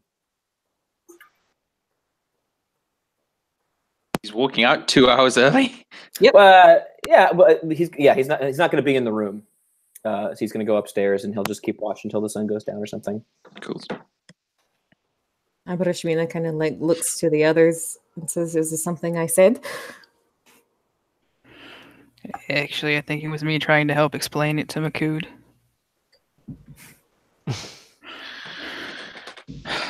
That guy's an asshole. Maya says. I really don't know him that well, but anyone who would defend slavers. Val nods emphatically. I can see where he is coming from. He is trying to say that even slavers deserve compassion. It is just he is not from this place. You know what? That's a debate for another day. So, has anyone got anything else they'd like to do in preparation? could we just have like a 2-minute break and then? Sounds good. Yeah, I did have something, but we can wait until after we come back from the break. Kill. I'll be right back.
So is Declan lawful neutral? Or no, not lawful neutral. That's not a thing. Lawful good. Lawful good. Oh man. Yeah, he's the rogue paladin. Oh my goodness. Fucking hell. It's like, it's Which, like all paladins, he is the party stick in the mud. Hey man, some paladins can be pretty fun. Yeah. it's cool because he's sort of. It's like I've never really run for like a proper like Lawful classic character. paladin. Yeah. Makes it difficult. Yeah, especially with like an Underbelly type campaign. Yeah. But no, it's good. It's not. It's like making me come at things from a new angle. I'm liking it. Cool. Yeah, no, I'm having fun with it. We'll see how this mission goes. Like depending on like how much wanton slaughter there is, Declan might not be able to stomach it, and I might have to bring in a new character. I was gonna say you got a backup character. Yeah, it might. Hey, we'll see. Dylan, don't worry. We can always just kill him. It's no worries. That's true. No, I mean, like he's got his own agenda. Like, he's looking for information about his sister. If he finds it, and at the end of the day, Makut is standing there covered in the blood of 100 slavers. I mean, that's definitely something we can talk about. Like, after this arc, where you can be like, I think like you can basically say like, I don't think Declan's cut out for this. Might not be the right fit. And we can have him find his sister or get word that his sister's elsewhere. And we'll definitely do some one shots with him. Sure, finding that if that happens, but we'll just see what happens. Like, yeah, it's just Mina is neutral good, heavy on the neutral. Sure.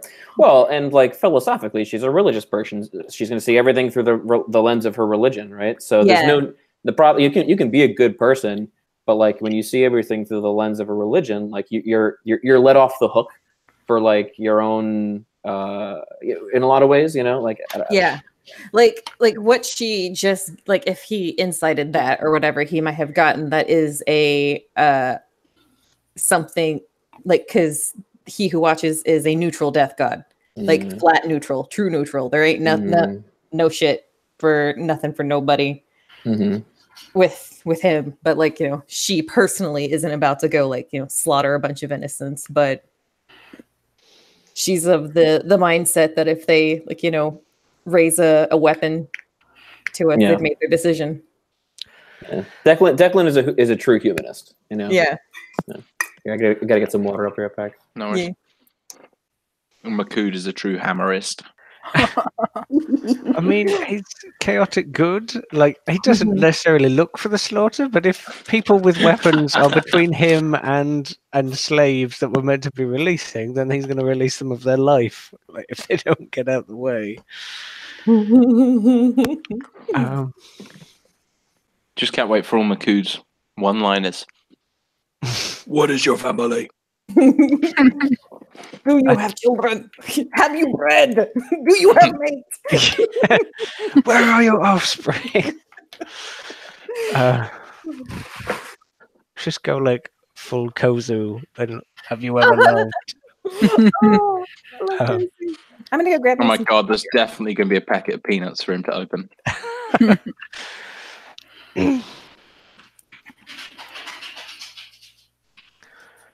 Yo, Dylan? Just drink. Right, I'm here. I don't know if you've ever read that website that I've just linked in the chat, but it might have some good ideas for you. It's got it's basically like a website just about alignment, and it's actually pretty informative and very thorough, and it helps, especially when you're playing a difficult alignment character. I've used it a couple of times. Holy shit. Oh, I just ate a crisp. And it was a McCoy's, so it's hard as fuck. And it just went, like, I didn't chew it enough, and it just went down, like, sideways. I'm pretty sure it's cut me open from the inside. I'm actually dying. I've never been in so much pain in my life. Holy shit. Oh, this is the end. Okay. So, Dan, I tend not to think about alignment so much. Like, I chose Lawful Good because it made the most sense for who Declan is. He's got an ethos. And like he's not like he believes in the law, but obviously he's a vigilante. He doesn't totally follow it. So the lawful aspect of him is more like his personal code of honor. True. And the good thing is like he's a good guy. He doesn't believe in hurting innocent people or he wants to make the world a better place. But I try to get bogged down too much with like. No, I know. I mean, lawful good is like a strict code of conduct. I just thought it might help. Oh, no, I Materia has some appreciate it. interesting points. I'll But look through it. Yeah. I was just saying when you were gone that like Makud doesn't necessarily look for the killing. He's just always had killing put in front of him. Yeah. So he may end up with blood on him or not. But like, if there's people with weapons between him and the slaves, and he certainly feels much more for them as he is kind of one of them. People just tend to die around him a lot, I guess. I imagine like 50% of those are people just turning around while he's got his hammer on his back. It's like clang. What was that? Clang. What was that? He's just walking down the street, someone falls off a building onto his horns or something. Oh, not another one. It's like when you get gum on your shoe for him.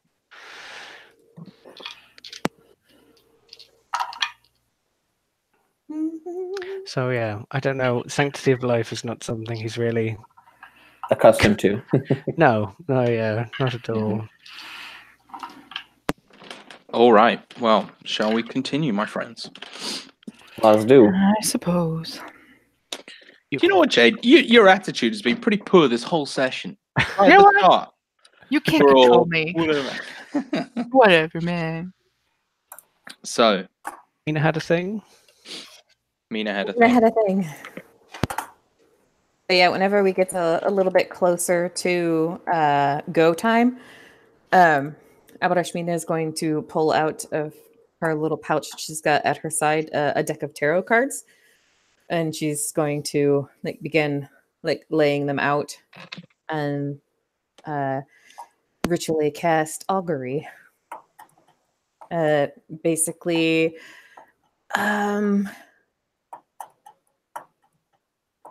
hoping to receive a sign that going through Maya's underground waterway passage is a good thing to do. So it's like Wheel of Woe, right? Yeah, Or wheel both woe of them. or nothing, or wheel and woe Oh, yeah. for both. And so, like, she kind of like flips the cards or whatever, and there's like maybe like a symbol for the lovers, which is for new beginnings and what have you, since it is what is happening. And then like flips over the next card, and it's good, bad. Meh. It's both. It's Wheel and Woe.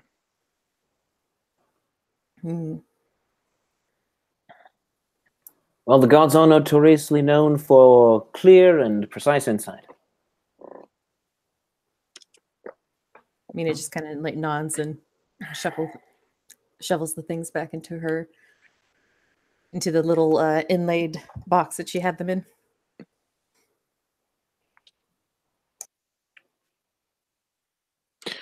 Very well. Is there anything else anyone would like to do before it begins?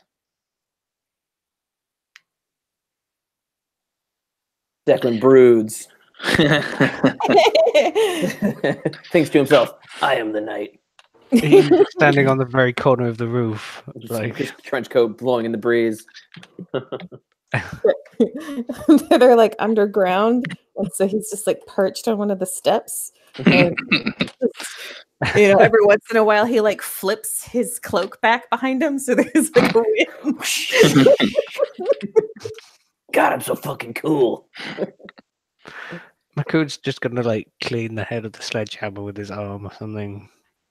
Just completely calm. Very nice. So, Maya and Thal lead you across the street and down into the waterways. It's like an iron, sort of rusted gate, but it moves open without a sound. It's clearly been greased and kind of well looked after, even though it's supposed to look like, you can't get in there. You go down these stone steps. They're very worn and, have been carved ages and ages ago. And everything is very slightly damp down here, and there's very little light, though there are a couple of lanterns kind of every so often, and Thal carries a lantern, but it's the hooded one that he can just close and snuff out at a moment's notice if he needs to. And so you head down these steps, and you're in just this tunnel. It's at a height where Makood's going to need to stoop slightly. But He's used to that now. yeah, it's not The too arena built to size for him. bad. Yeah, City is it's not. the only place. Yeah. And so, oh yeah. Oh, I was gonna say I'll let Maya take point if that's what she wants Yeah. to do, but I'll fall in close behind her. Yeah, well, if Maya's taking point, Thal is at her side. Okay. So he'll either be in front of you or behind you, up to you. I'll let them take the first two, and I'll be sort of like staggered behind them. Cool. And so she leads you down, and you get to a corner that is just like a straight corner. She kind of leads you around it, and then it comes to this junction.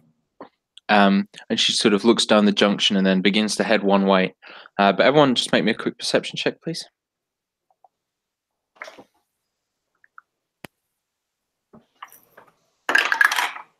That's a resounding 7.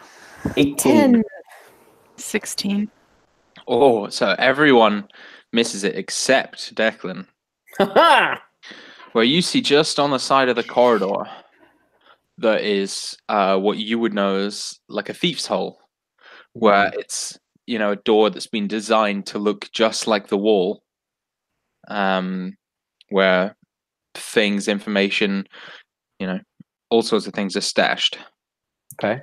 And you can see sort of the awkward seam, how it doesn't quite fit with the rest of the stone bricks as you're just walking past this junction. Sure. I'll sort of like make like I'm just stopping to check the horizon, and I'll wait for everyone to pass by, and I'll look in the hole. Okay. You open it, and it looks to be a sort of old, like, dead drop location. Like there's just a single shelf in there. It's sort of like a cupboard, so it's maybe like a foot deep. And there's 3 things in there. The first is a kind of round jar, almost like the size of maybe a slightly larger jam jar. And it's, you look at it, and it's like this jar of perfectly opaque blue ice, and there's no condensation on the outside, as though, you know, this thing could never, or this thing hasn't melted, and it doesn't seem to react the same way as normal ice, and it's just this jar of ice that's sitting there, you know, about bigger than your fist. Okay. There's also 1 arrow, like for a bow, and you look at it and you can see that it's got some magic runes kind of inscribed in the kind of hilt of or in the head of the arrow. On the Head. Okay. And the last thing you see is another sort of jar-like thing. It's some kind of potion that's a sort of half see-through kind of grayish color. Okay. And those things are just I'll just standing there. stick them in my pouch and move back forward. All right, sounds good. So are you trying to do this without anyone else noticing? I'm not being like extra cautious about it, but I do wait for them to go past me. Okay. So I suppose if anyone was like waiting to see what Declan's up to, then they'd see him do that. But otherwise, like Maya and Thal wouldn't notice; they just keep going. Okay. Yeah, I don't try to hide it. If anyone sees me, I just kind of shrug. Bryn rolled pretty high on her perception, didn't she? Yeah, she missed it by 1. Yeah. Probably would take note of it. All right. Makood is completely oblivious, mostly having to walk in one direction and not be able to turn around or whatever. Yeah, Mina only had a 10, so she's probably Cool. thinking or something. She's on her phone. Totes. So Who watches the continues. webcam? She's like, I'm trying to, like, you know, thinking about like the meat. And so you continue until you get to a crossroads, and Maya sort of like looks down the left and right, sort of peering down, and she goes.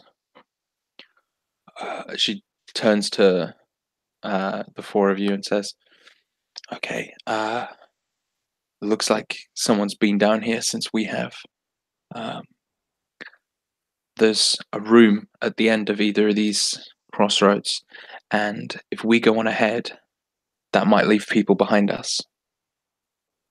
If you want, we can stay and deal with it, or we can all deal with it together, or we can just move on." But So you're saying there are potentially... Declan's going to look at the floor and see if he can count the number of tracks.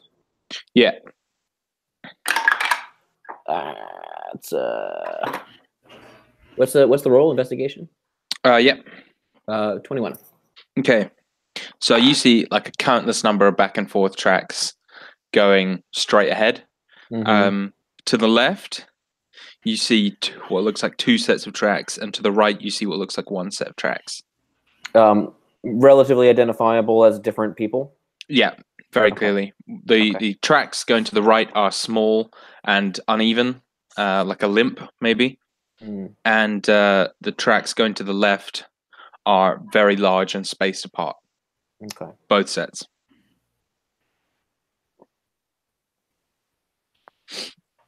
Well, we shouldn't leave anyone out, Rhea. They should be dealt with before we advance. I agree. Maya says. Left or right? You say they're behind a door, most likely? They are both. When you say left or right, Makud goes, both? Which one first? Give me a moment, if you could. Declan's going to go towards the larger set of footprints and stealth towards them. So there's larger two sets of footprints. Yeah. Yeah. So the door, you kind of head down, and the corridor hits a sharp left, and then you see a closed door at the end of it. And you hear from the inside, you hear two people arguing, deep, gruff voices, but you can't really make out what they're saying. Okay. So Declan would like to, as quietly as he can, use, if I can do this, looking at the door, basically I want to take my crowbar and jam the door shut in some kind of way. And I want, if I can get like a small herbal poultice that he has in his bag under the door and then light it on fire. Okay. Yeah, So I like it. basically, Declan's like an herbalist. So basically, he wants to use like a sedative that he has on him to fill whatever room they're in with knockout gas. Okay. All right. I will let you make a straight dexterity check then to do both of those things. Okay, it's a 15 plus 3 is an 18. Okay. So I was setting the DC there at 17. Okay. So you can jam the door quite easily, and you're able to sort of force, and you hear a sort of like, "Hey, what's up?" And then you hear them sort of running over, and like you hear sort of one set of like, or one person sort of crumple and fall, but you hear the other one like stamping out the package. Okay. And coughing. I'll give a sign to the people behind me, and I'll just back away from the door. Okay. And I'll kind of wiggle the crowbar loose so he can get it open. Okay. And so So the guy is stamping on the other side of the door. Yeah. Oh, actually, you know what? If he's on the other side of the door, I'll just pop the door open, and if I can get a sneak attack in, I'll just knock him out with a crowbar. Okay, well, I will say, because you stood under the door, you open the door into him. Okay. So it's sort of like thunk, and Right. the door fucking stops. Uh-oh. Oh, shit. I'll just back away. Okay. But I'll ready an action if someone pops out.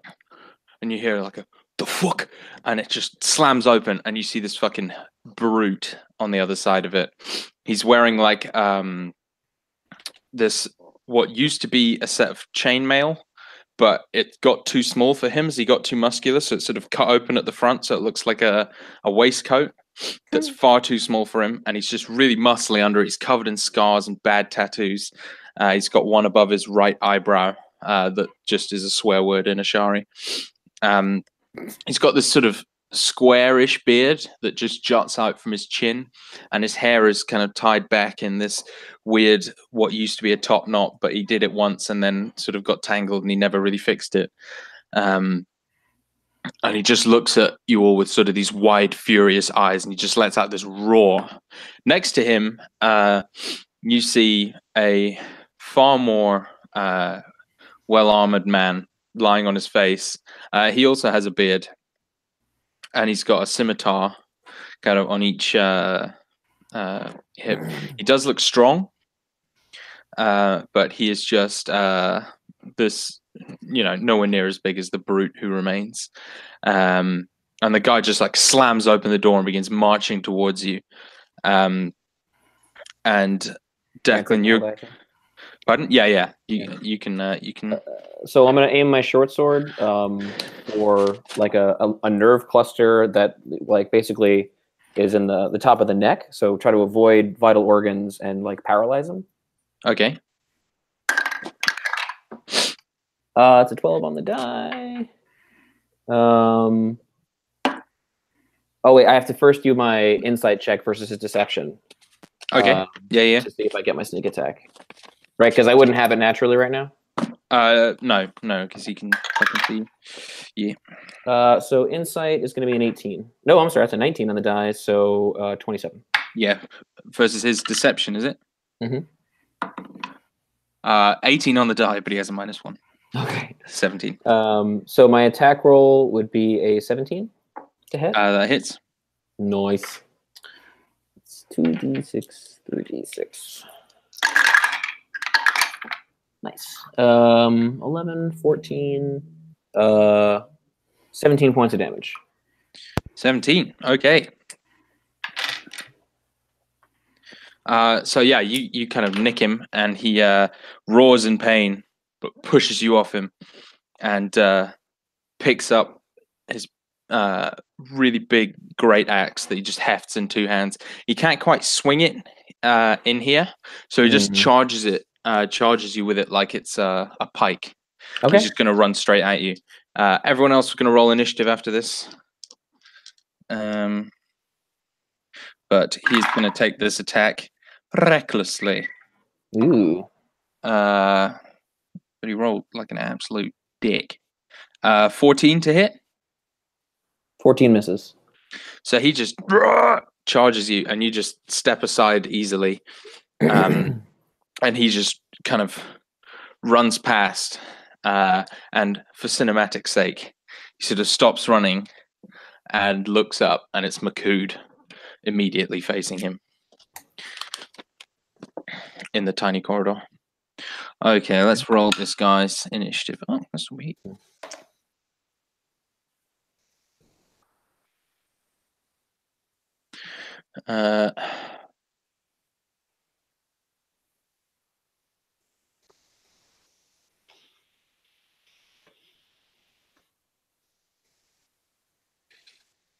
Bryn and Makood? I got 16. 16. I got a 16 as well. Ooh, Oh, damn. And the Berserker got 16 as well. it's a busy turn. Yeah. What about me now? Mina, put hers in the chat like a good person. Okay. And so I'm just going to say for all encounters here, Maya and Dal are going to be going last on the round. Because they're trying to take a back seat a little bit. Okay. So, Bryn Makood / Berserker is up first. So the Berserker's standing with What's Declan his behind deck? him. Pardon? What's his dex out of interest? Like dex who would go first on a joint thing? That's privileged information. Okay. Mine is 2. 16. 12 even. +1. Okay. So I'm before him. But he just went as well. So Sure. you and Bryn are up first. Okay. So he's in between me and Declan. Yeah, so Good to play. I Okay. imagine it's you, everyone else on the team behind you, and then Declan behind him. Do you have a family? And he doesn't say anything. He just looks at you with a sort of low, like, as he's Makud, getting you can prepared just to attack assume you. that everyone has someone that loves them. Sorry, go ahead. Bryn, do you want to go first? Sure. Cool. Can I move up to into combat with him? Yeah, you definitely can. Have to sort of squeeze past Makud, but it's doable. All right. Well, I will slashy. Yeah.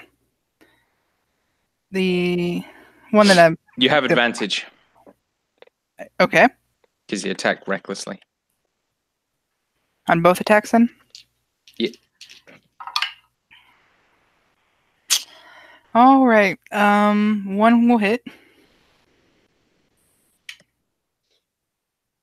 What was the other one? Out of interest. Would have been 9 Okay, yeah. for 4 points of damage. 4 points. Yep. Nicely done. Okay. Are you doing anything else on your turn, Bryn? Sure. Let's give some inspiration to Makud. Ooh. That's a thing Nice. bards do, right? Yeah. Mhm. Do you have anything pithy to say or anything that would inspire Makud? In what way does Brynhild inspire? He doesn't have a family. Oh. If you tell him that, he will act differently. Because He probably doesn't have a family. oh, great. So, like, Declan tells him he does, or Hmm? someone who loves him, and you say you don't. I said probably. In that case, I'm going to roll an attack, and if it would kill him or knock him out or whatever, I'll roll like a dice and see whether it was, pulling the punches or whatever, non-lethal or not. Before it was non-lethal, now it's 50-50. You have advantage. Yes, okay. There's not much room to swing, so he's just gonna, shove the hammer forward. Yeah. Some sort of concussive ram Boom. into this guy's head to try and knock him out. 21 to hit. 21 hits. Sweet. Rolling C dice.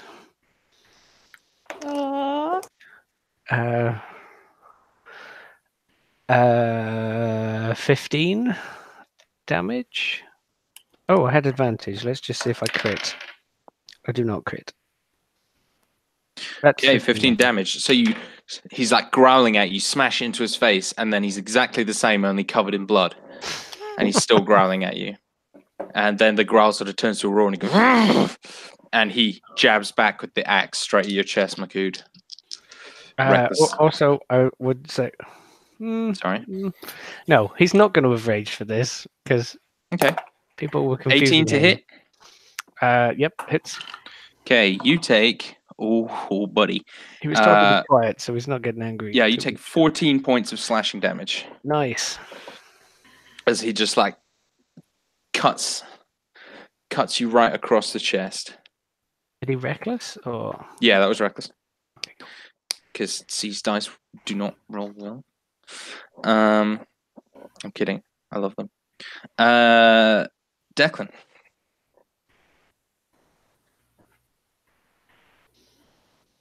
Is gone. Mina. Well then, Abarashmina is going to. Well, here's Dylan. Let him always go. Okay. Sure, go, Dylan. Is big and dumb and covered in bad tattoos still in the play? Yeah, he's looking good. Okay. Well, I will attack him.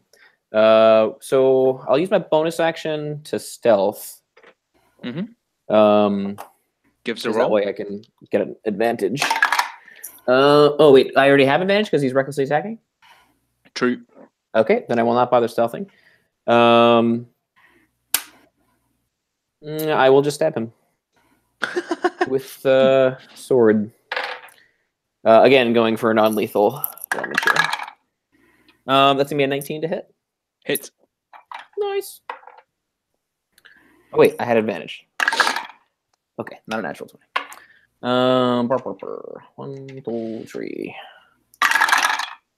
Oh, dope. That'll be 19 points of damage. Ooh, nice. Still going, huh? Yeah. Okay. He's not looking good though. He's sort of coughing and spitting blood in Makood's face. Or Yeah. Makood's chest, sorry. Looks like someone's gonna kill the guy. All right, I'm gonna move off, and I'll tell him, drop your weapon. That's it. Okay. He does not drop his weapon. Mina. Abarashmina is going to lay a hand over her holy symbol and point a finger towards the berserker, and he's going to make a constitution save. 16. That's succeeds. So there's like the sound of a tiny little bell, but he doesn't do. He's fine. Nothing happened. He like looks around, slightly confused. And she'll frown. Yeah. Thal will go now, and kind of Maya will like point him in the right direction, and he'll just run, and you see him. There's sort of this like concussive noise as he moves, and his speed suddenly becomes like a blur, and the noise is sort of bassy, like almost like it's you shouldn't make that noise. And he sees bare feet, and he just jumps and sort of kicks off the wall around the group of you, and just makes 2 attacks with his weapons. That's 1 natural 19 and one natural 9. Though the natural 9 still hits. So let's see. Oh man. He rolled max damage, which is exactly how much health the guy had left before modifiers. So Thal just runs and just buries the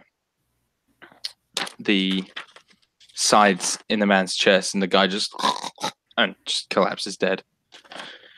And then Thal just turns back and walks over to Mina and like flicking the blood off his thing, and he whispers something very quietly to Mina. I'm gonna go to Maya. Sorry. Can I get a perception check? What did he say? Yeah, you can make a perception check. I'll make one too because I'm back there. Okay. Natural 1. Ooh, that's my perception is a +6. 23. Okay, you hear him say 24. So I'm gonna go back over to the room where the guy's gassed. Mm-hmm. I'm going to gag him. Mm-hmm. Tie his wrists and his legs quite firmly. Yeah. The guy's still unconscious, or Yeah. He is. He's probably maybe starting to come around soonish. I don't know. Yeah, probably. It's probably not. Cool. It's probably one of those things where you have to continually breathe it to stay under. Yeah. You know. But yeah, you can tie him up, no bother. what's in the room? So in the room is a pair of beds. One of them, there is a footlocker. Obviously not the shoe shop, but an actual footlocker, which appears to be locked. Apart from that, though, the room is bare.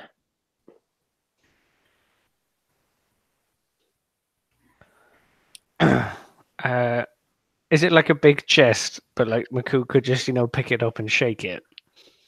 Yeah, Makood could definitely pick it up and shake it. Cool. He does Mina that.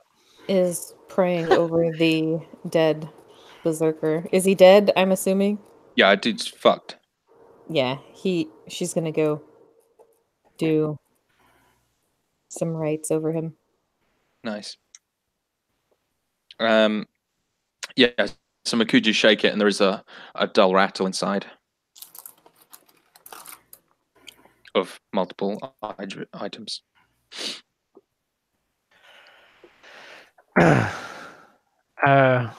If that guy is like come to, Makud is gonna like get down on like the haunches almost to like get closer to this guy and just go. It's like just his eyes are like flicking open.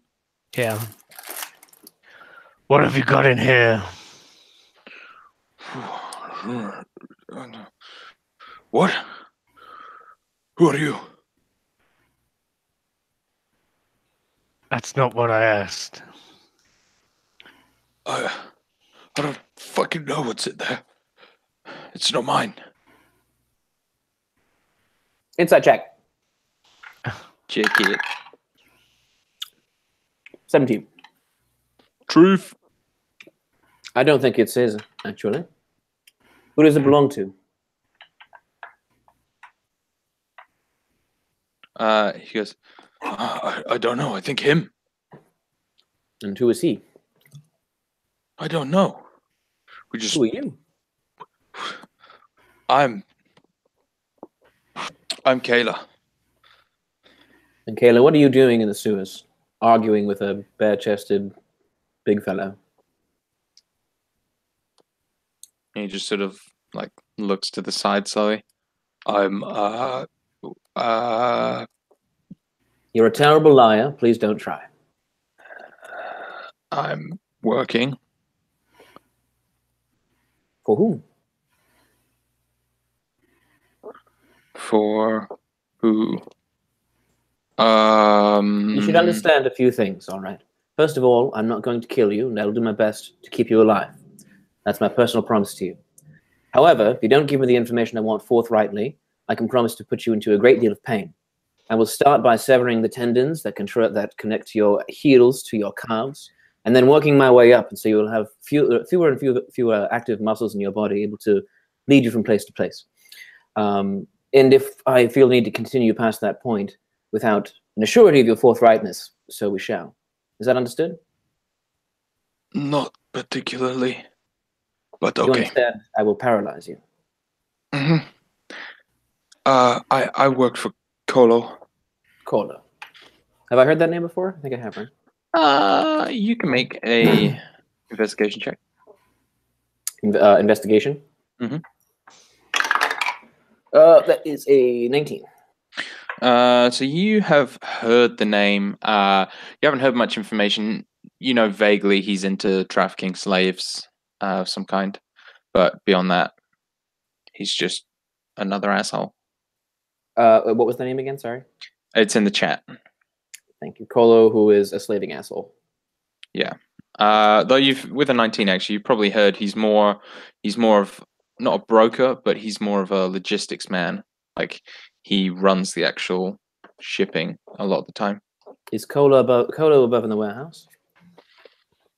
Not anymore. Was he involved with the shipment of slaves that were due to arrive today? Yeah.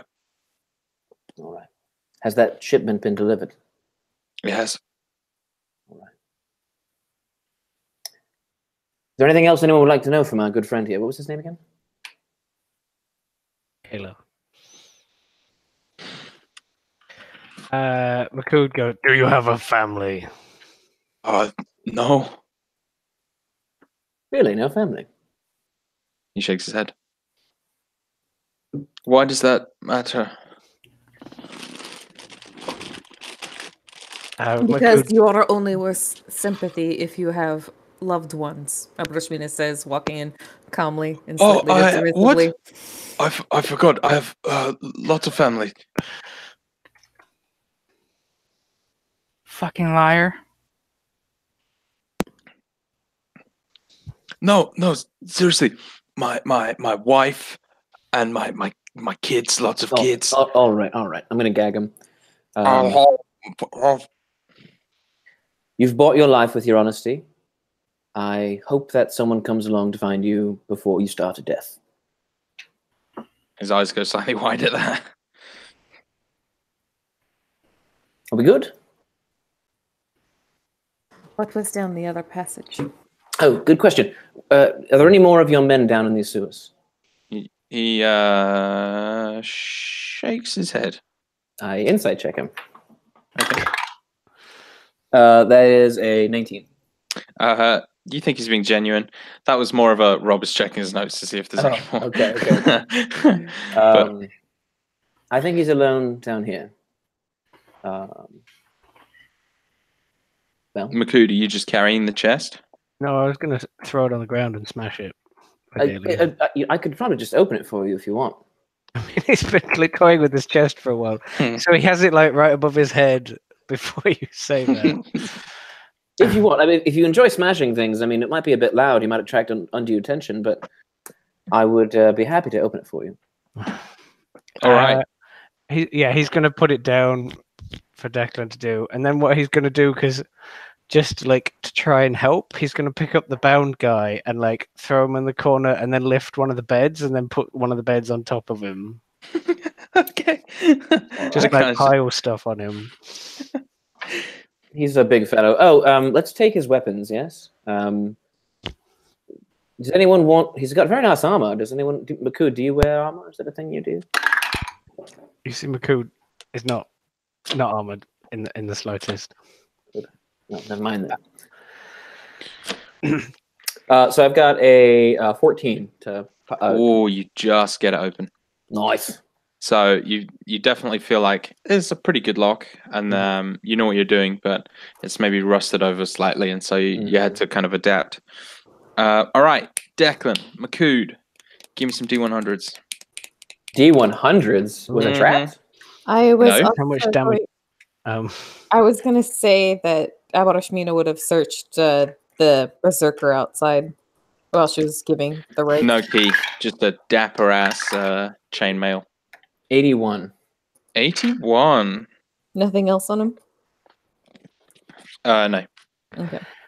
I honestly rolled 5. I don't know if that's good or bad, but I rolled 5. Okay, 5 is not good. Oh, But it's not bad either. okay. I mean, higher would maybe It's be a better. sandwich. Great. It is better than a sandwich. So you get a potion of greater healing, Makud. Oh, okay. Ooh. And That is much better than a sandwich. Whoa, whoa, whoa. well, to be fair, you haven't had one of my sandwiches. They're fucking great. Dylan, you get an elemental gem, which requires by law that you roll me a d4. So speaketh the law. 3. You get a red corundum elemental gem, which you can find on page 167 of your GM guide. Nice. That's fire, isn't it? Sure is. No, the red one's water. Shut up, Rob. And so, what do you do afterwards? You're heading down the other passageway? I'll make sure that this guy's stuff's all secure. I'll strip him of all his weapons. And then, I'll leave and lock the door, and I'll use, if I can use my picks to sort of get it closed in a firm way. I'm sorry. I just think it's. I won't kill you. Hopefully, someone will find you. And here I'm locking the door. Yeah. Well, I mean, we can't have him blowing our mission. True. I might not kill you. The thug on top of him. I mean, he'll be fine for at least a couple of days. And if we get out of here, I can always tell a guard, hey, there's a guy I've trapped in the sewer who's starving to death. Yeah, a guard is defo not going into the waterways. That is the subtitle I'm doing for this session. Is I will not kill you, but circumstances might. That's Sure. Yeah. So guards in Ashara, like the guards in the Roman guards in Year One. If any of you have seen that film, but they just walk around and sort of use the fact that they're guards to bully people and look after the rich. Like they're not really that fussed about actually guarding very much. So you begin down the passageway, and you see that it kind of splits off partially, but it looks like it sort of comes back together, and then back on itself. There's a room at the far end, and the door's open, and you hear sort of weird kind of murmuring from the room, but you can't really make out what it's saying.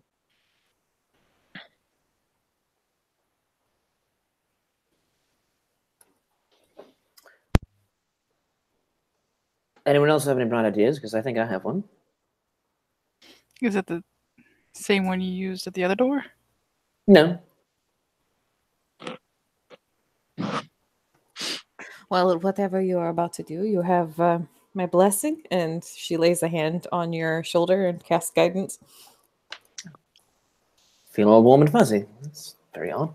I'll just knock on the door. Strange murmurer, do you hear me? This is your brilliant plan. So the voice kind of stops, and you hear like footsteps like towards the door. This is the one with a limp, right? Yeah. Yeah. Are you doing anything, or are you letting him open the door? I'm fairly confident that you're alone in there. I'd like you to know that outside here are several armed people who mean you no harm. The door just opens as you're talking, and you see a hunched over figure, kind of like very weird, sort of like he's got, hunchback, I think, and his one arm is way longer than the other, and one of them sort of like weird and kind of tucked into his side. He does have like one mangled looking leg, not injured, but just ruined from prior whatever's. He's filthy. He's wearing a brown cloak that has like lots of weird mold growing on it. His hair is bald completely on top, and his head is kind of scratched. And there's like a couple pustules, but he's got this just ring of long, ragged grey hair sort of around his temples and the back of his head. Can I use medicine to sort of identify what's going on with him? Yeah. I got +6 in medicine. That. What? Could I? Yeah. To me at 19. Oh, that's a natural 20. Hey, 24. So this man has just lived his whole life in squalor, or the last very much a lot of time of his life in squalor, and so he's got, he's probably riddled with bugs. He's got weird mushrooms growing on him. He's just like filthy, and so everything wrong with him is just sort of a product of lack of taking care of himself. He has mange. Yeah, definitely. He's just vile. Dude's got He's mushrooms growing behind his ears. That's pretty rough. Yeah. He's got a really long nose, but it ends in a giant spot. One of those ones that you're pretty sure is looking at you. I think one eye. Makood kind of snorts, just like. You can smell his breath, and it smells like sour milk, like a real Richard Ramirez. And he's got like one eye that's kind of just fused shut by gunk. And the other one sort of looks up at you, kind of cataracty, so he's probably not got great vision. He says, "What do you want?" Well, we wanted to first ascertain whether or not you were a threat. Are you? You want to buy some mushrooms? And he opens his jacket and begins pulling out little kind of weird greasy leather bags, and he like reaches into one of them, and he shows you this kind of blue with white spots mushroom. Well, I am an amateur mycologist. If you wouldn't mind my taking a look, I might wish to purchase them, yes. You can't touch it, but you can look at it. And he like holds it towards you. Make me a nature check, yeah? Sure. That's a 19 on the die. That's a 23. Okay, so this is not a terribly fresh example of a Aurum amanita mushroom, which you would know when ingested can lend itself well to spellcasters. So it's a good spell component. Well, no. It's a thing some spellcasters take to increase their power temporarily. Oh, okay. So it's like a In, potion, in, kind of. in game speak, it gives you a first level spell slot when you consume it. Nice. And then he begins showing you other mushrooms. Like, oh, what about this one? What about this one? And he shows you a red one, which it's like a very common, just like people eat it and it cures maladies and that sort of thing. He shows you a green one that is sort of has an effect, sort of like a minor speed. Just makes you like super focused and kind of a little bit tingly, but you get good at stuff and you're quick and your mind works quicker. But that one's pretty addictive. Okay, so speedy, addictive. Yeah. And he goes, Well, you want the good stuff. There's better stuff than this. These are all quite high quality. Well, by all means, please, yes, show me your good stuff. He reaches into the other side of his coat and pulls out a little glass bottle with a black mushroom in it. Can you roll me another nature check, please? Betcha. Oh, that's not as good. 16. This one you're not sure about. It's clearly a mushroom, and you've maybe seen them before, but you've not come across it in your own research. Could you describe what this one does? Oh, this one. It's gonna make you real strong and smart and fast. Any ailments associated with it? Any side effects? Yeah, it's gonna fix all your problems. That's not a side effect. That's a benefit. So you're saying it's addictive? No. Insight check. Okay. I can't roll lower than an 8, so that's 14. It's not. He wasn't lying about the addictive thing, but it's also not going to solve all your problems. Yeah. Yeah, that's a perfect way of putting it. Do you have a name, sir? Me? I'm Skegus. Skegus. Skegus, well, clearly you are suffering from a number of maladies. If you'd like, I could offer you a healing poultice of my own make. You want them healing boys? No. You stay away. Well, if you don't want it, that's fine. You could sell it if you want. Stay away. I'm going to offer you gold for your mushrooms. Mm-hmm. I assume you want gold. You want a bit of mushroom? I want these mushrooms. Do you have more? Mm-hmm. Skegus always got more mushrooms. All right, well, Skegus, let's deal with these mushrooms first, all right? I will offer you a gold for each mushroom. Is that fair? You can have 1 gold for each of the mushrooms except the black one. That's 2 gold. Very well. Then a total of, what is that? 5 gold. 5 gold? 5 gold is yours. Now, I would offer you additional gold if you had any pertinent information for my friends and I. I don't got information, but I got mushroom. And he reaches into another pocket and pulls out a really big, like fist size purple mushroom. Do I recognize that? You can try. Natural 20. what he is holding in his hand is commonly referred to as a violet fungus, and you may recognize it from your monster manual in the sentient-ish murderous mushroom that literally just attacks people. That one you can keep, and I would advise you to be very, very careful with it because it might try to kill you. Mushroom. Is it like your pet? You know, it's quite conscious. Look at it. It's all sparkly. All She's right. stroking it. And now it is time for us to go. Does anyone else have anything to say to Skegus here? You have a family. My mushroom, my family. This here is my family. And I like look at Declan like, does that count? I see where you're going with this, Makud, and what I would say is that even this man's life has value and potential. Say, look, if I had killed him, I would have not had so many wonderful mushrooms. I suppose I could have taken them, but then I wouldn't have such a good friend. If you had killed him, you would have all the mushrooms and the gold. Y'all need All right. more mushrooms. You come find Skiggis, all right? We I will, got Skiggis. myself a farm. Tax-free, I might add. Very well. Yes, we will come back for more mushrooms. And I'll just close the door. You hear him muttering to the mushroom as he walks away.